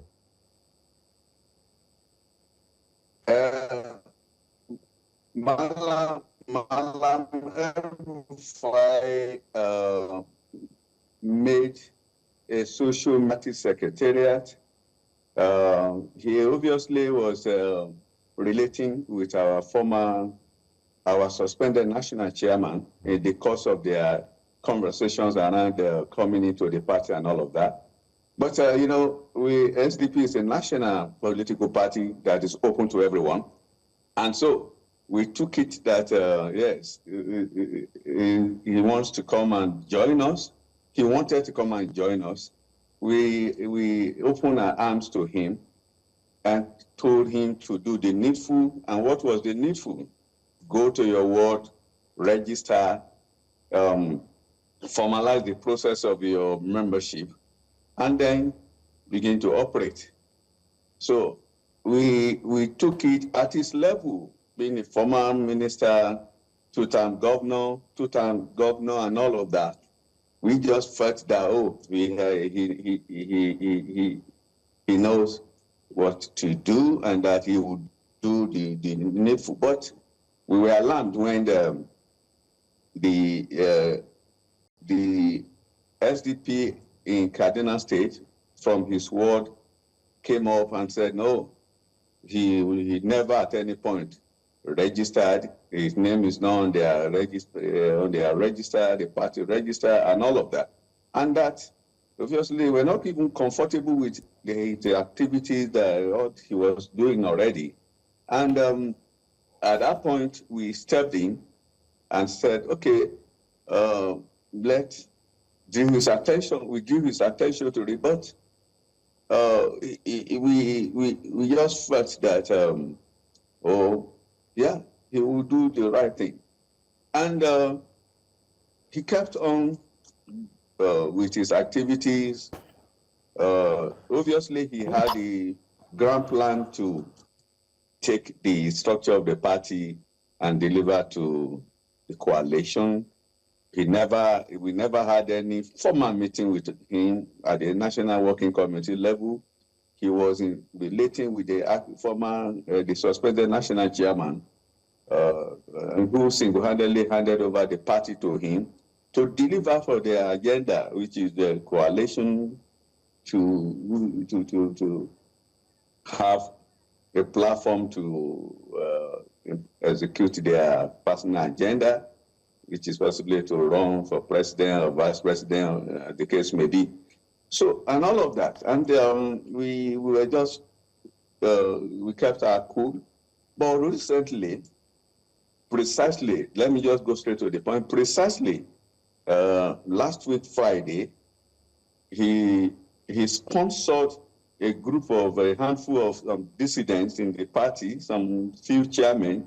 Obviously, he must have induced them with money, and a few of them gathered together in complete negation of the constitution of the party, and said they called for NEC, and gathered together in Abuja, somewhere in Abuja, without notice to NWC, no quorum. The procedures for calling NEC is well spelled out in our constitution, but they did all of that and came up with what they call the kangaroo. They said, they sacked the entire structure of the party, National Working Committee, and all of that. It's laughable though, but then we didn't take that to be something that we should just treat with. So, but the bottom line is that all what Malam El-Rufai has done from the beginning till yesterday, that we expelled him from the party, was self-serving to he was just implementing a grand plan to take over the party and use that as his own investment, so to speak, in the coalition that they are into. And as we speak, he confessed that he is the coordinator of the Northwest zone of the coalition. And so by that, he is one leg in SDP, one leg in ADC, and sponsoring destabilization in our party. Because obviously he's aware that we said SDP no to the coalition. SDP is going to the 2027 election that will drive his election. Candidates will emerge.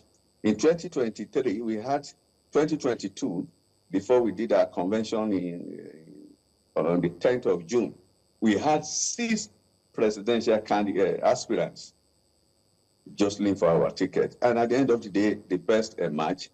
And so you can be rest assured that this time, a number of credible candidates are already warming up from within our party to run. And so it is not a virgin land. It is not a virgin land that somebody will come and take over to say he wants to cultivate and for his own personality. So the political party, SDP as a political party, national political party, is on course, running its affairs towards 2027 and is getting prime. As we speak, we're building our structure. We just last week, we conducted primaries in 12 states. In 12 states of the party, of the country, where there are by-elections and fielding candidates for those various positions. And the candidates are already with INEC, and the names of those candidates are with INEC. So the party is on course towards consolidating and preparing for 2027.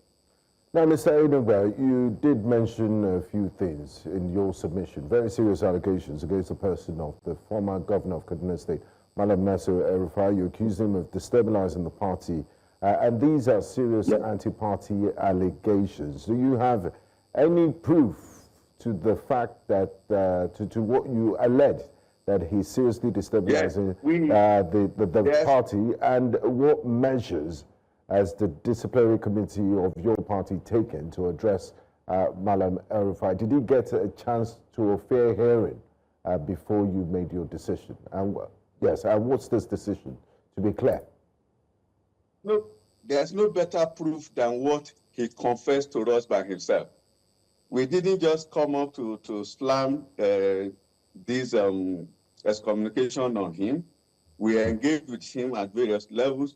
He came to us at the party and owned up to the fact that he had called for NEC and that he was making money available to those people, those group of people he gathered together to do what they did. And we told him, no, there's a process. There's a process. There's a constitutional provision in our party, a process laid down by our constitution, how to convey NEC and all of that. And we told him categorically that he should stop that. But he went ahead and got those people together and did what they did. So it is not an allegation. You speak to him, I'm sure he will tell you that, yes, he cannot deny being the sponsor of the illegality that took place. So has he been suspended, if at all? Or expelled? I mean, you said he's been excommunicated at some point. Just to be clear. But does he still carry the SDP card with him? There are two levels of he was suspended by his from his ward by his party, by his ward, and at the state level, and so the NWC has affirmed the suspension and has further taken it to the level of excommunicating him on grounds of his actions that are inimical to the interests and the well-being of the party. Established facts against him. What has happened to the suspended national chairman? I'm talking about Mr. Shehu Gabam. Are you saying that they're working in tandem with the former governor? And what will happen should they continue to represent themselves as SDP? What will happen? What are the plans? What do you plan to do? What does the party plan to do? Well, they are free as individuals to they have the right to identify with whatever political group of their choice, but they have lost the right to be, particularly Malam El-Rufai is no longer a member of the party. That has been sanctioned, a decision has been taken, and it's already a statement issued. Is there in the public domain. And it's a resolution of the National Working Committee. Now, concerning the suspended national chairman, Alhaji Shehu Musa Gabam, Alhaji Shehu Musa Gabam was duly suspended in accordance with the Constitution. Article 19(1)-(5) expressly state the conditions and the process of discipline any member of the party. The Constitution says the NWC has exclusive powers to discipline any erring member of the party, irrespective of the status or position, and that is what the party has done. And in doing that, the proper channels were followed. A committee was set up to investigate, and they were invited. 3 of them, the suspended national chairman, the national auditor, and the national youth leader. The 3 of them were suspended the same day, and they were given the privilege of fair hearing. They were invited to the panel, the investigative panel that was set up by the party in accordance with the Constitution. And they sat for 14 days, 1 week, 2 weeks, is on record, 2 weeks. And they were contacted, formally contacted, to seize the opportunity of the window of the as a political party that prioritize fairness, equity, and social justice. They were written to, invited to appear before the panel, but they ignored it. And only one of them, the national auditor, appeared. And this committee, headed by a retired Air Vice Marshal, a member of the National Institute, MNI, and other eminent Nigerians, members of the political party, leaders. So it is not, we did what we needed to do, but they failed to do what was expected of them. The committee has submitted their report. Okay. And the NWC will sit over the report and take the next decision. All right. Thank you so much for speaking with us. National Publicity Secretary of the Social Democratic Party, Mr. Rufus Ayiniba. Thanks for your time. We'll talk to you real soon. Thank you very much. Thank you for having me. Thank you for having me. Okay. All right. Coming up next here on Breakfast Central is Breakfast Headlines.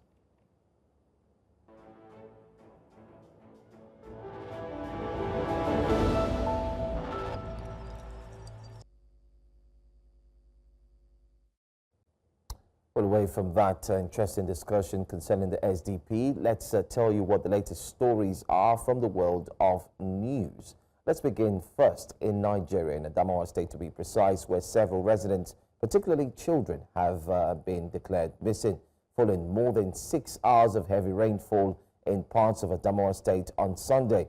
According to the victims, over 600 houses were washed away, as many residents of the affected communities narrowly escaped the disaster.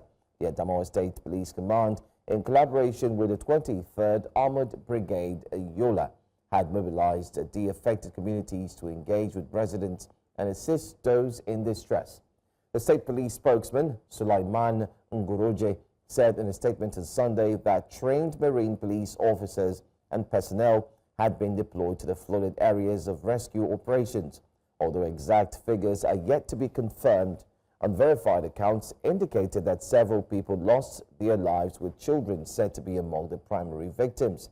With the floodwaters wreaking havoc in communities like Shagari, Low Coast and Yode Pati in Yola, the Adamawa State capital, the disaster has triggered widespread emergency response efforts nationwide, as other flood-prone states are activating food preparedness plans to avert a similar catastrophe.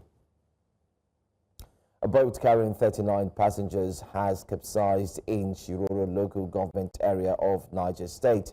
The incident, which happened on Saturday, claimed the lives of 13 individuals. Confirming the incident on Sunday, the Niger State Emergency Management Agency in NISEMA said 26 people were successfully rescued. In a statement, NISEMA's Deputy Public Relations Officer Malik Baba Sulaiman said the dead victims have been buried according to Islamic rites. He said the agency's search and rescue operation, which began immediately after the incident, led to the recovery of all 13 bodies. Among the deceased were 8 women, 3 men, and 2 children.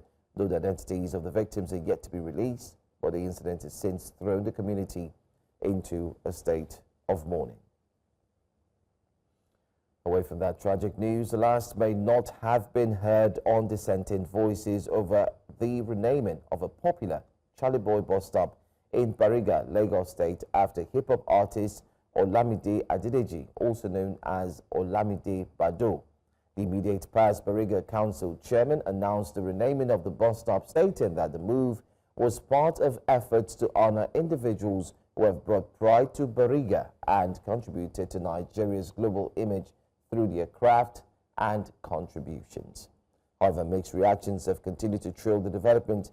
A senior advocate of Nigeria, Monday Ubani, said Nigeria is already hanging on the delicate thread of national unity, strained by insecurity, governance issues, and ethnic profiling. He warned against rewriting the cultural history of Lagos in a way that marginalizes certain ethnic groups, particularly the Igbo community. Also, Charles Oputa, also known as Charlie Boy, accused the government of acting out of fear and political insecurity through his social media posts. Well, earlier, Charles Oputa joined us and shared his thoughts. I can't be disappointed in any crap this government is pulling out and all the people that are in it. This is a gang of I don't know what. And there's a whole lot of BS. So it's a long time coming. I'm not surprised, but, you know, I mean, I didn't feel either way. I mean, hey, you have Charlie Boy bus stop, you don't have Charlie Boy bus stop. I mean, are they giving me money? Am I collecting money from it? You know, apart from the fact that I lived there and I was useful to that community. It's all about legacy, so it's in the hearts of people. It's not something that is written on a wall. Yeah, that's what I believe. I've moved past that. I'm not interested. They change the name, they don't change the name. Please, how do we get out of this suffering? How do we get out of this depression? Because the same place where Yoruba, Fulani, or Igbo man, they go buy their things in the market. It's the same place, you know, somebody from Cross River. And if we're grappling with no food. We're not even sure what we're going to eat tomorrow. And then this question of insecurity. And then you bring about one stupid, silly, petty thing like a name. Well, let's wrap things up. In Central Africa, a deadly assault has struck northeastern Democratic Republic of Congo. Local officials confirm that more than 30 people were killed Sunday when suspected Islamist rebels attacked a Catholic church in the town of Commander, Ituri province. The attack occurred as worshippers gathered for prayer. Authorities blame the Allied Democratic Forces, a group of former Ugandan rebels, for the massacre. Witnesses reached by phone from Bunia, the provincial capital, described scenes of devastation and shock. Security forces have been deployed to the area as investigations continue. The tragedy highlights ongoing instability and violence in the region, drawing urgent calls for protection of civilians. And finally, Libyan authorities detained on Saturday some 1,500 undocumented migrant workers in a raid on a neighborhood housing them east of the capital, Tripoli. Libya has been gripped by conflict since the 2011 overthrow and killing of long-term ruler Muammar Gaddafi in a NATO-backed uprising. The country remains split between Prime Minister Abdelhamid Dbeibah's government based in Tripoli and a rival administration based in the east, with Italy some 300 kilometers away. Libya has become a key launchpad for tens of thousands of migrants who risk their lives at sea trying to reach Europe. 23 بورة سكانية اللي حطوها الأعداد تفوق ال 1500 أجنبي موجود عامل في اللي عنده إجراءات وفي اللي ما عندهش إجراءات. وتم اليوم السبت أيضا بالتفتيش على هذه المواقع، وتم اكتشاف بؤر سكانية كبيرة عشوائية للعمالة الأجنبية الوافدة، ولا يوجد لديها إقامات ولا إجراءات رسمية ولا حتى تحاليل طبية من جنسيات مختلفة. سوف يتم ترحيل وأيضا ضبط هذه المجموعات بالكامل ونقلها إلى مراكز الإيواء التابعة لجهاز الهجرة غير الشرعية، وبالتالي سوف تتخذ فيهم الإجراءات القانونية حسب اللوائح المعمول بها داخل الدولة. And that's a wrap on Breakfast Headlines here on Breakfast Central. Stay tuned. We have one more hour to go on Breakfast Central. The front pages will be up next, but that would be right after Which Way Nigeria by Binga. I'm Joe Hansen. Stay with us.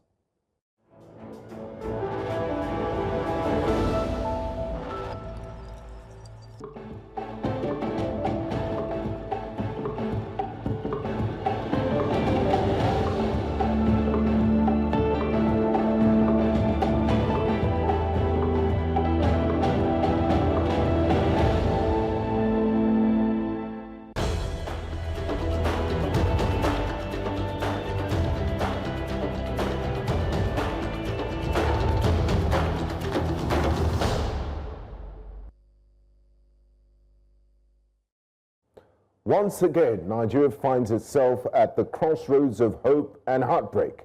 The Senate has just approved over $21 billion in new external loans for President Tinubu's administration. That's right, $21 billion.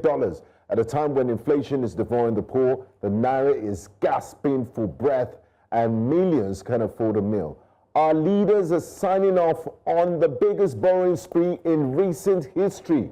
We're told $3 billion will go to reviving the long-forgotten Eastern Rail Line.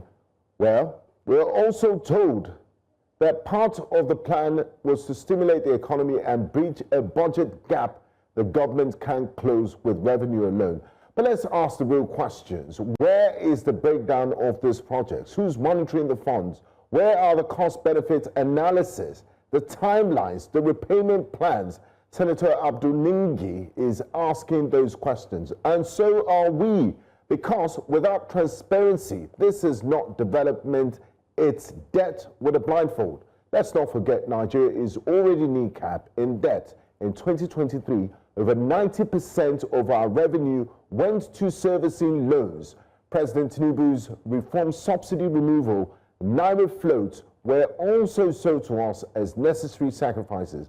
Now, we're also being told we must also carry the burden of massive new loans without the full picture, without oversight, without assurance. Yes, we need infrastructure. Yes, we need schools, housing and security, but we also need accountability, not blank checks to a system that hasn't earned our trust. So I ask, is this bold vision or reckless gamble? Are we building a future or burrowing into the abyss? Because the debt we pile today could chain, that shackles could be the chain. The debts we pile today could be the chain that shackles our children tomorrow. Good morning, Nigerians.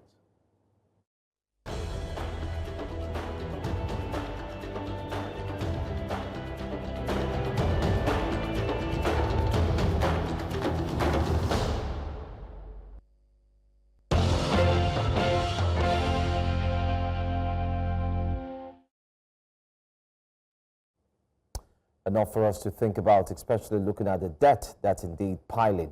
And talking about the debt plus what the front pages have to say, well, we do have our guest who will be joining us to analyze the newspaper's front pages on a Monday morning. Welcome and thank you so much. We do have international journalist of repute, no doubt. Of course, we have Mr. Abibaruna who's joining us. Thank you so much. Mr. Abibaruna, a man of timber and caliber. Were you at the South during this weekend? No. They're giving us Niger Delta. Oil resources. Absolutely. No, necessarily. Resource control. I bought this cap in Malaysia last year.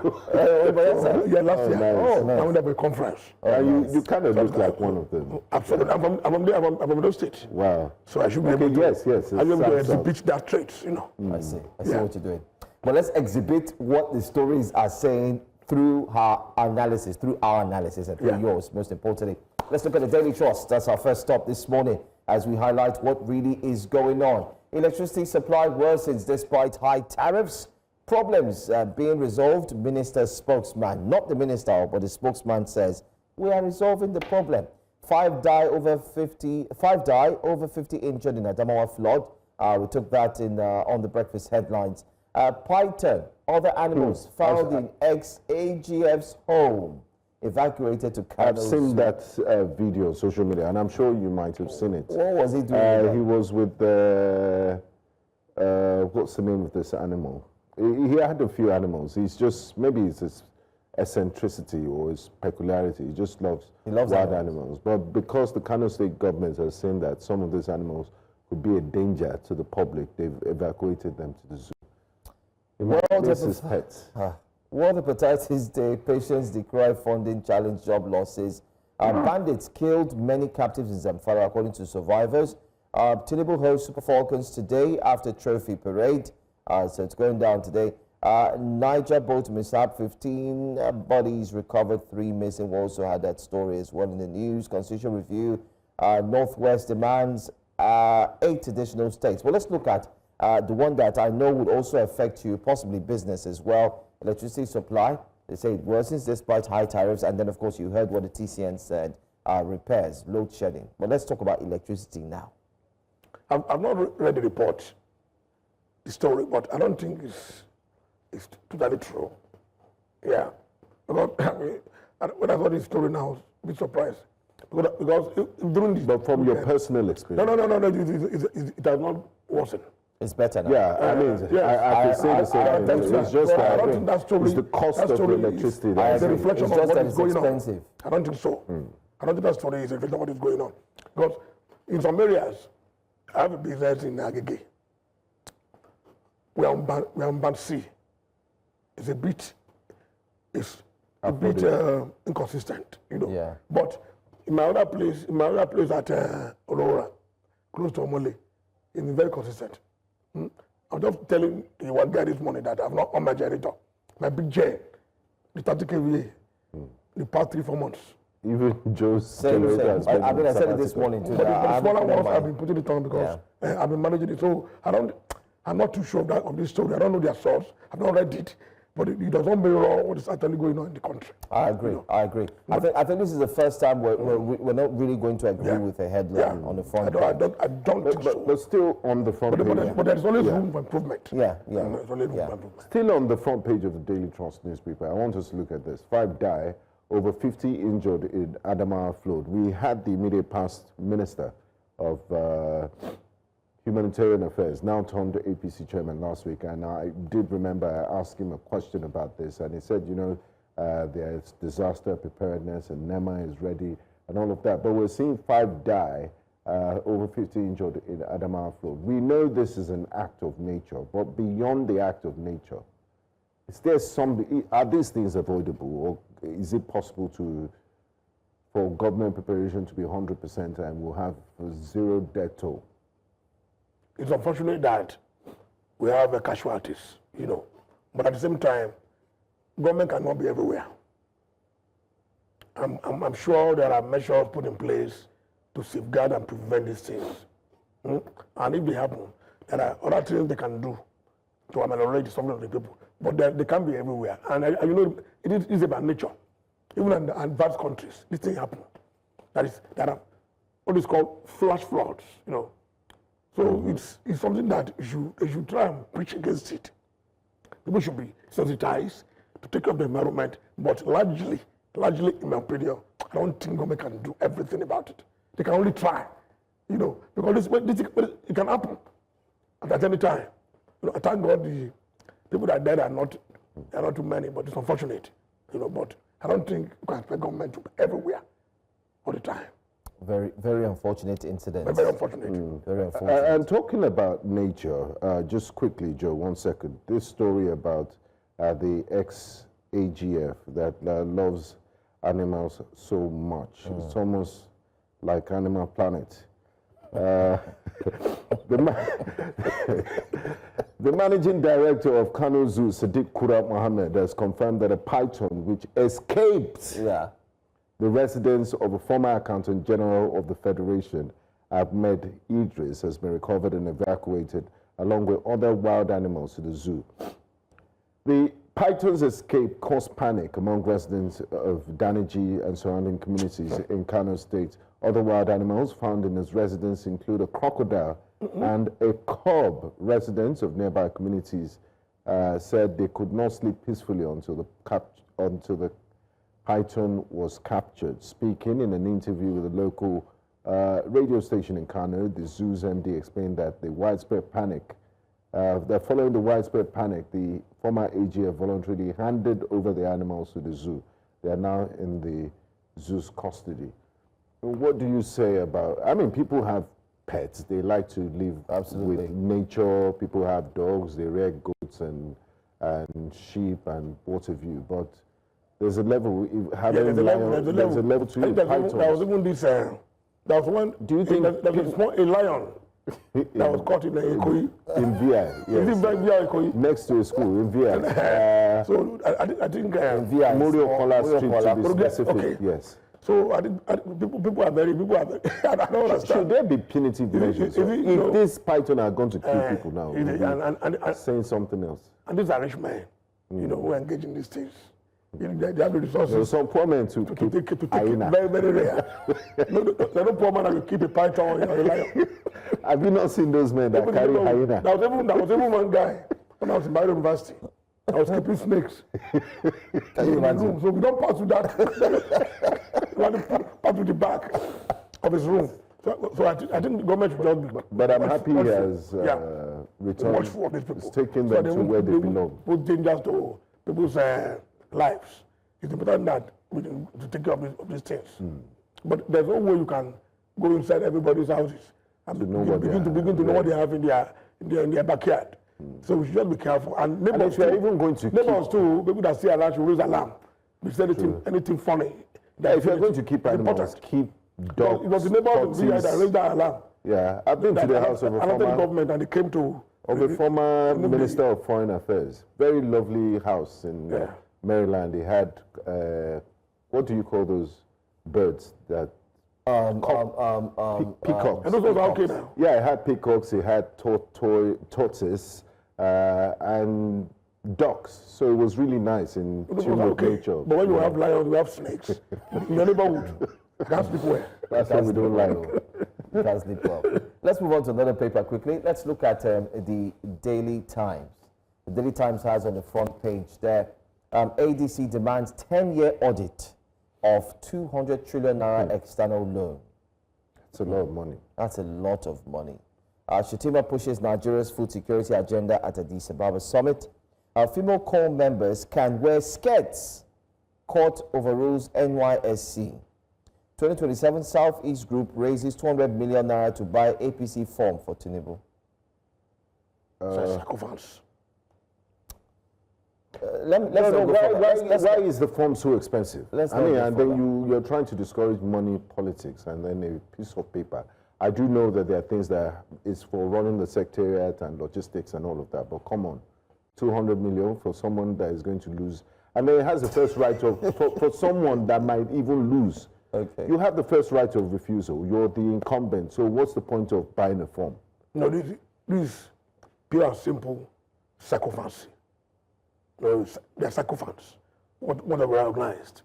They're sycophants, so you expect that. You get the money through the back door, get the money back the back door. But having said that, you see, politics is not cheap. Yes, it's not cheap.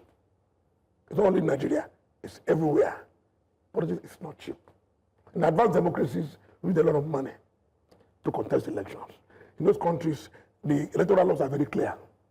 The laws are very clear that this amount of money that you can raise, this amount of money you can get from the people. So people contribute. In those countries, if you don't have enough money in your people donating for you, in your bank account, you cannot contest. Not the personal money. The money that they're contributing. It means that you are not viable. Your project is not feasible. Yeah. So you fall by the wayside. But in Nigeria, it's different entirely. If you go to any land, they use their personal money, they can't sell their house. INEC puts a limit. See, they don't obey Those limits, though, I don't think they'll be there on paper. They don't obey it. So when they get there, you know what happens. Now you know what happens. But it's not an easy thing. It's a difficult and very expensive venture. Would you advise any politician that you know that is a member of the APC to buy a form? How much is the form? Knowing that 200 knowing that he's contesting against the president. This 100 million naira. Yes. Is that what they're saying now? 200 million. No, I don't think so. They said they raised 200 million to buy APC form. Yes, they've been raised, not that is the amount. But I think the form, the last person that came here and told us that local government chairman forms was going for Lagos was going for 5 million naira. Doesn't come cheap. But why? No, it doesn't come cheap. It's not much. You cannot barely hit. Is it refundable? It's not refundable. Is it like so if I lose, I won't collect my. Everything in life is a risk. Take that risk. It's gone. You can work, it may not work. So you don't say because you don't have the resources. You cannot afford it. You don't go into it. And many people are making. So if you know you have the resources, you go there. But I don't think they should make it that expensive at the local level. 1M is okay for chairmanship. The 500,000 for councillors. You can't raise it to 5 million to people. Where do you get the money from? It's a way of eroding them indirectly to be corrupt. Yes. So it's not the best. Because if Mr. A borrows money from 10 people and eventually buys the form for 5 million naira, and he also gets 5 million from other people to find a way to doctor some things during the election, so he has spent a total of, let's just say, 15 million. If he gets the victory and he sits there, what will he do? Of course, he will find a way. He will get his money back. He will take care of the people that take care of him. And he will try to block it for the next person that will come in to chase him out. Don't even go to the council, local government. Oh my local government, there is only like governance there. They collect their money every month and they share it among their people. The godfather take his own, political to take their own. That's what they do. And because for the reason that they are not accountable to anybody. Yes, they are accountable to people that put them in office. Yeah, but we have law enforcement. That is why you have people, Nigerians are not interested in elections at the local level. Look at the last one in Lagos. Look at the people that came out to vote. Very, very low. Very low turnout. Very low. I think this is the worst. All the worst. Because people don't believe in it. They don't believe that these guys are there for their interest. They don't believe that whether they vote or not, the result is there. Ready for the elections. So where we want to go on that level. That's worse. All right, let's also look at another story here. ADC demands 10-year audit of 200 trillion naira external loan. Wow. I think that's a very big story. Very big. And that is what the opposition should be doing. Holding the ruling party and the government in power to account. I read the story yesterday. Very comprehensive, well researched. So the ball is in the court for the government to respond. Because they're always very ready to respond to anything. And these are issue-based, not personalities. You have 200 trillion, thereabout. 200 trillion, thereabout. Yes, 200 trillion. So we want to hear from them. Because you see, it's unfortunate that we have like an executive and legislature that are pari passu. The legislature led by Akpabio is like an extension of the executive. So there is no any basis whatsoever, as I've been saying, to query what they are bringing forth. Anything they bring forth, they approve. The House of Reps approve, the Senate approves. And in democracy, there should be checks and balances. You know why? People that are elected, the legislature is normally in charge of the purse. Money, they are the ones that appropriate money. Scrutinize and appropriate. In other words, approve money for the executive. So the executive must always be careful. Anything they are bringing forth to the legislature. Legislature will not just look at it and say, no, approved, like civil servant. No. They must scrutinize it, ask questions before they approve. But what we are saying now, in the current dispensation, is give me money. The president will make it a request, and then we approve. But what do you expect from legislators that were singing on your mandate we shall stand? It means that they are standing on anything he brings to them. I think the right thing to do is what but let's the ADC is saying. Let us, not like what they said on NNPC. If we must say the refineries, let's audit them, what I've been doing. So let's look at the figures for yourself. Now they are saying that the money we have been borrowing for the past 10 years, please put them on the table. What is going on? Let's audit them. I really hope they listen. No, they will listen. Looking at the past 10 years is even a stretch. Let's look at the last. Because if you remove first subsidy on the one, then you are still choosing us. You are still borrowing money. Then what is going on? Exactly. What is that? What's the saving used for if you are borrowing money? You are borrowing a lot of money. If you ask questions, you'll be surprised the amount of money they are using to chew up the naira. To make the naira strong. To defend the naira. I'm telling you, so far, about 4.5 billion have been used. Now let's look at that. Like they always say, the devil is in the detail. Like they said, let's give this a context, because ADC demands 10-year audit of 200 trillion external loan. The figures might be, do you know how many zeros you would write if you're writing 200 trillion? But let's give it a sense. Let's just look at the Tinubu administration in the last 2 years. They say Tinubu is borrowing like Nigeria has no tomorrow. Tinubu's administration has borrowed more than Yar'Adua, Jonathan, and Buhari's government put together, causing a 349% in debt profile. That's from a research done by GST. It said in just 5 years, Nigeria spent 30.81 trillion servicing its debt. That's over 60% of all government revenue during that period, according to the Debt Management Office.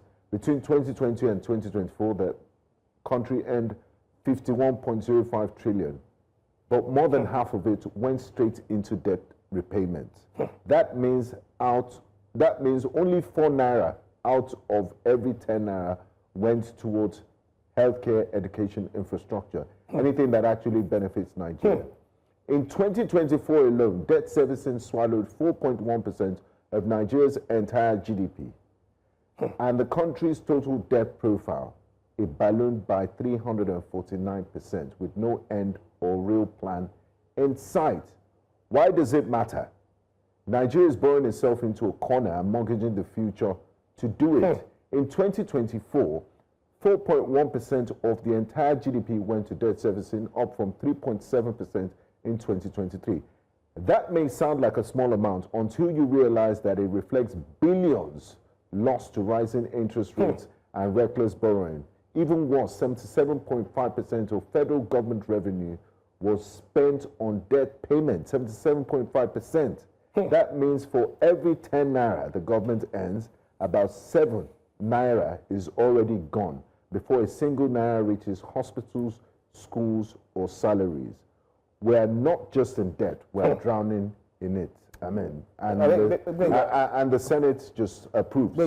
Just to add, just to contextualize this, I mean, we talked about it last week, and we did mention that from the Obasanjo time regime, from Obasanjo's administration rather, during in 1999, up until he handed over to Jonathan. While Obasanjo took over as president, Nigeria was indebted to, we had about 23 billion naira in debt. Dollars, I beg your pardon. Oh, yes. $23 billion in debt. And then, of course, he was able to get offset it. Paris and London Club cleared and everything. And then he left. He left office with just 2.1 something, billion dollars. Now, Jonathan and Yar'Adua did come, and they left. And they left office with just 7 points until the APC took office. And look at where it has gone. They're a big mess. 118. And now you're talking about over 200. If you merge everything together, we're looking at over 200 trillion naira. Because the late former president, Muhammadu Buhari, did 8 years. President Tinubu has done 2 years. The ADC is saying add the 8 plus 2, and look at what it amounts to. Almost 200 trillion naira ballroom. So tell us what have you done with the money. So what have you done with the money? Is that the train stations that we've seen in few states? Is that what, can 200 trillion do more? What have we really done? I mean, the coastal road, for example, is the coastal road is gulping a lot. It just got an extra. Yes, something that is not necessary, in my view. Because the existing roads are in a terrible state. You have to see my car today again. If I went to Ife on Saturday, he came back yesterday and he was lamenting when he came to see me. Lamenting. Especially that Ibadan. And I was telling him, what is the benefit of the coastal road? When some major roads linking cities in Nigeria are not fixed.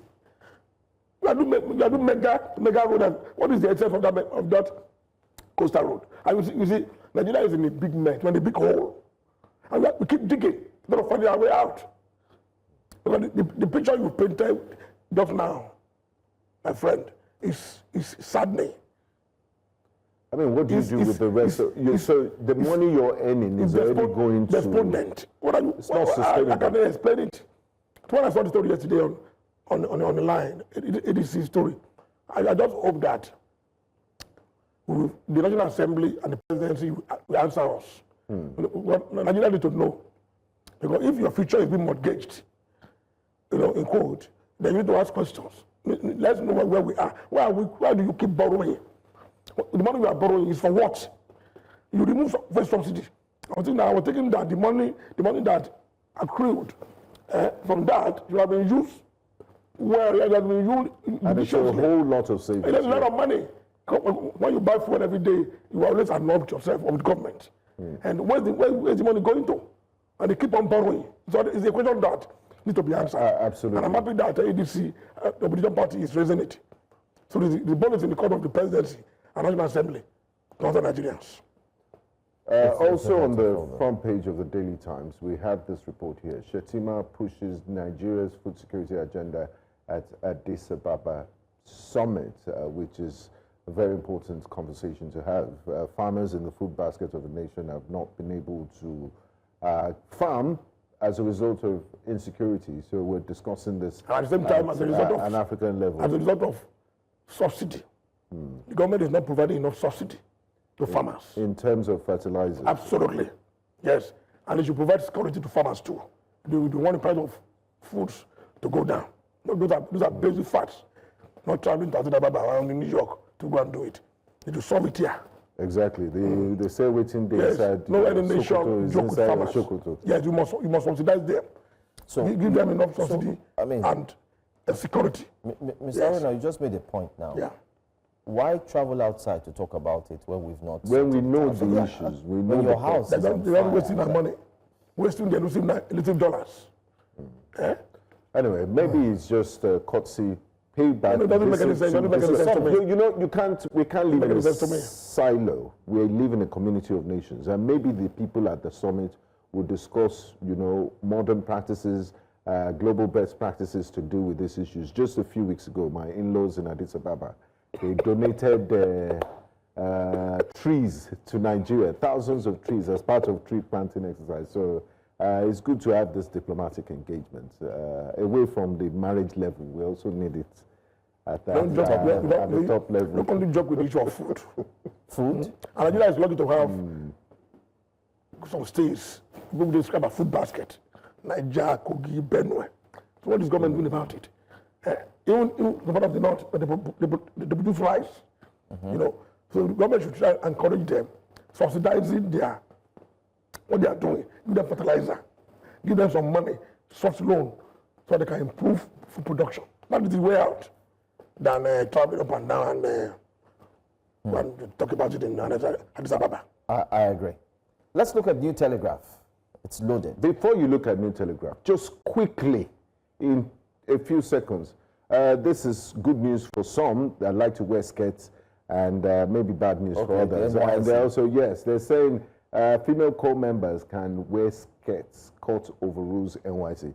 There's a reason why they wear those pants in the first place. It's because there's obstacle course training, and you can't wear skirt and be climbing rope and be jumping up and down. And even when you're marching, it's somehow. But it's good to have options. They don't do obstacle crossing every day. On the days you have obstacle crossing. When we served, they only give us knicker, white knickers, then trousers. So it's optional. Depending on the exercise you are embarking on what you are doing at the camp. So I don't think there are things that you cannot do with short knickers. For example, as you just said, they are climbing the rope, climbing the trees, and doing all those things. But if you are doing a march pass, if you are marching, you can wear knicker. You know, so it's not something that's not bad in nature. So we should not try to make this thing look so. And these days, you have to ask that the skirt, does it apply to only female only? Because some men, they are very fashionable. Men like Charlie Boy, they do put on skirts. But people like us to appreciate women with good legs. Okay. So if they wear knicker, they are not bad in it. That's another problem. Okay, we have your namesake. Your namesake is calling us from Abuja. Mr. Aruna, go ahead and talk to us. My namesake. Hello, good morning, bros. Good morning. Good morning, sirs. Good morning. Welcome. Go ahead, please. I enjoy the program a lot, always. But one thing I observe is that this station is anti-APC. My brother sitting down there was in government under Ambody in Lagos State. And everything under APC was perfect. But now that it's outside the government, so funny that I could be hearing this on him. It's so sad. PDP was in government for 16 years. They didn't see the road in Shabuto, in Ilefe. We were born and brought up in Ibadan. You know what I'm talking about. You know this. So, in fact, you see, Nigeria should just have patience with Tinubu. He's doing the best for us. As his younger brother, you know what I'm talking about. I only give them facts. So I was like, yes, I equally travel from Abuja to Osogbo. I saw very bad portions of the road. But before we make that, projects are ongoing. And why is saying that this road is being constructed by PDP for 16 years? Now they are removing everything and putting concrete road, new system in place. So it's just a matter of patience. Please don't say because you are no longer in APC that you can come out in the public and start criticizing APC. To me, is the best person that God gives us for now. God bless you, sir. Bye-bye. Thank you. Well, you're entitled to your own opinion, and so is that of our... I wasn't even expecting your namesake to attack you. Interestingly, you are my namesake. I'm not against APC. In fact, I'm a member of APC, for the record. You know, but I'm first and foremost a journalist and a Nigerian. So I should be objective. If you've been watching the program from the beginning, you realize that I've been very, very objective in my analysis, you know. And what I'm saying is in line with, is in sync with the reality. I'm never out of APC. I'm still a member of APC. But anything I see that is the truth, I embrace and I say it. You know, I'm a journalist and I'm supposed to look at things dispassionately, without any fear of favor. That's what is going on. I'm not against Tinubu. In fact, many of my friends are in the government, but I mean, he acknowledged that you worked for the former governor. Absolutely. He really knows you. Yes, I did. He even knows you grew up in Ibadan. I have. So it's possible that the man even knows me very well. So, but I'm not against the government. But and highlighting what is wrong does not mean you're against the government. I mean, if Ibadan is somebody's experience, things could have happened in the past. But saying that these things exist does not mean you're against or you're wishing them bad. Just to clarify, I mean, just to talk about the fact that Mr. Aruna in the studio, not the caller, has made clear that he's a journalist first things first. I'm Nigerian. And clarity to what you just said, just to add, when we started the papers, you remember the first headlines that electricity is not stable? He debunks that and said it's stable. That he doesn't believe that the paper got that right.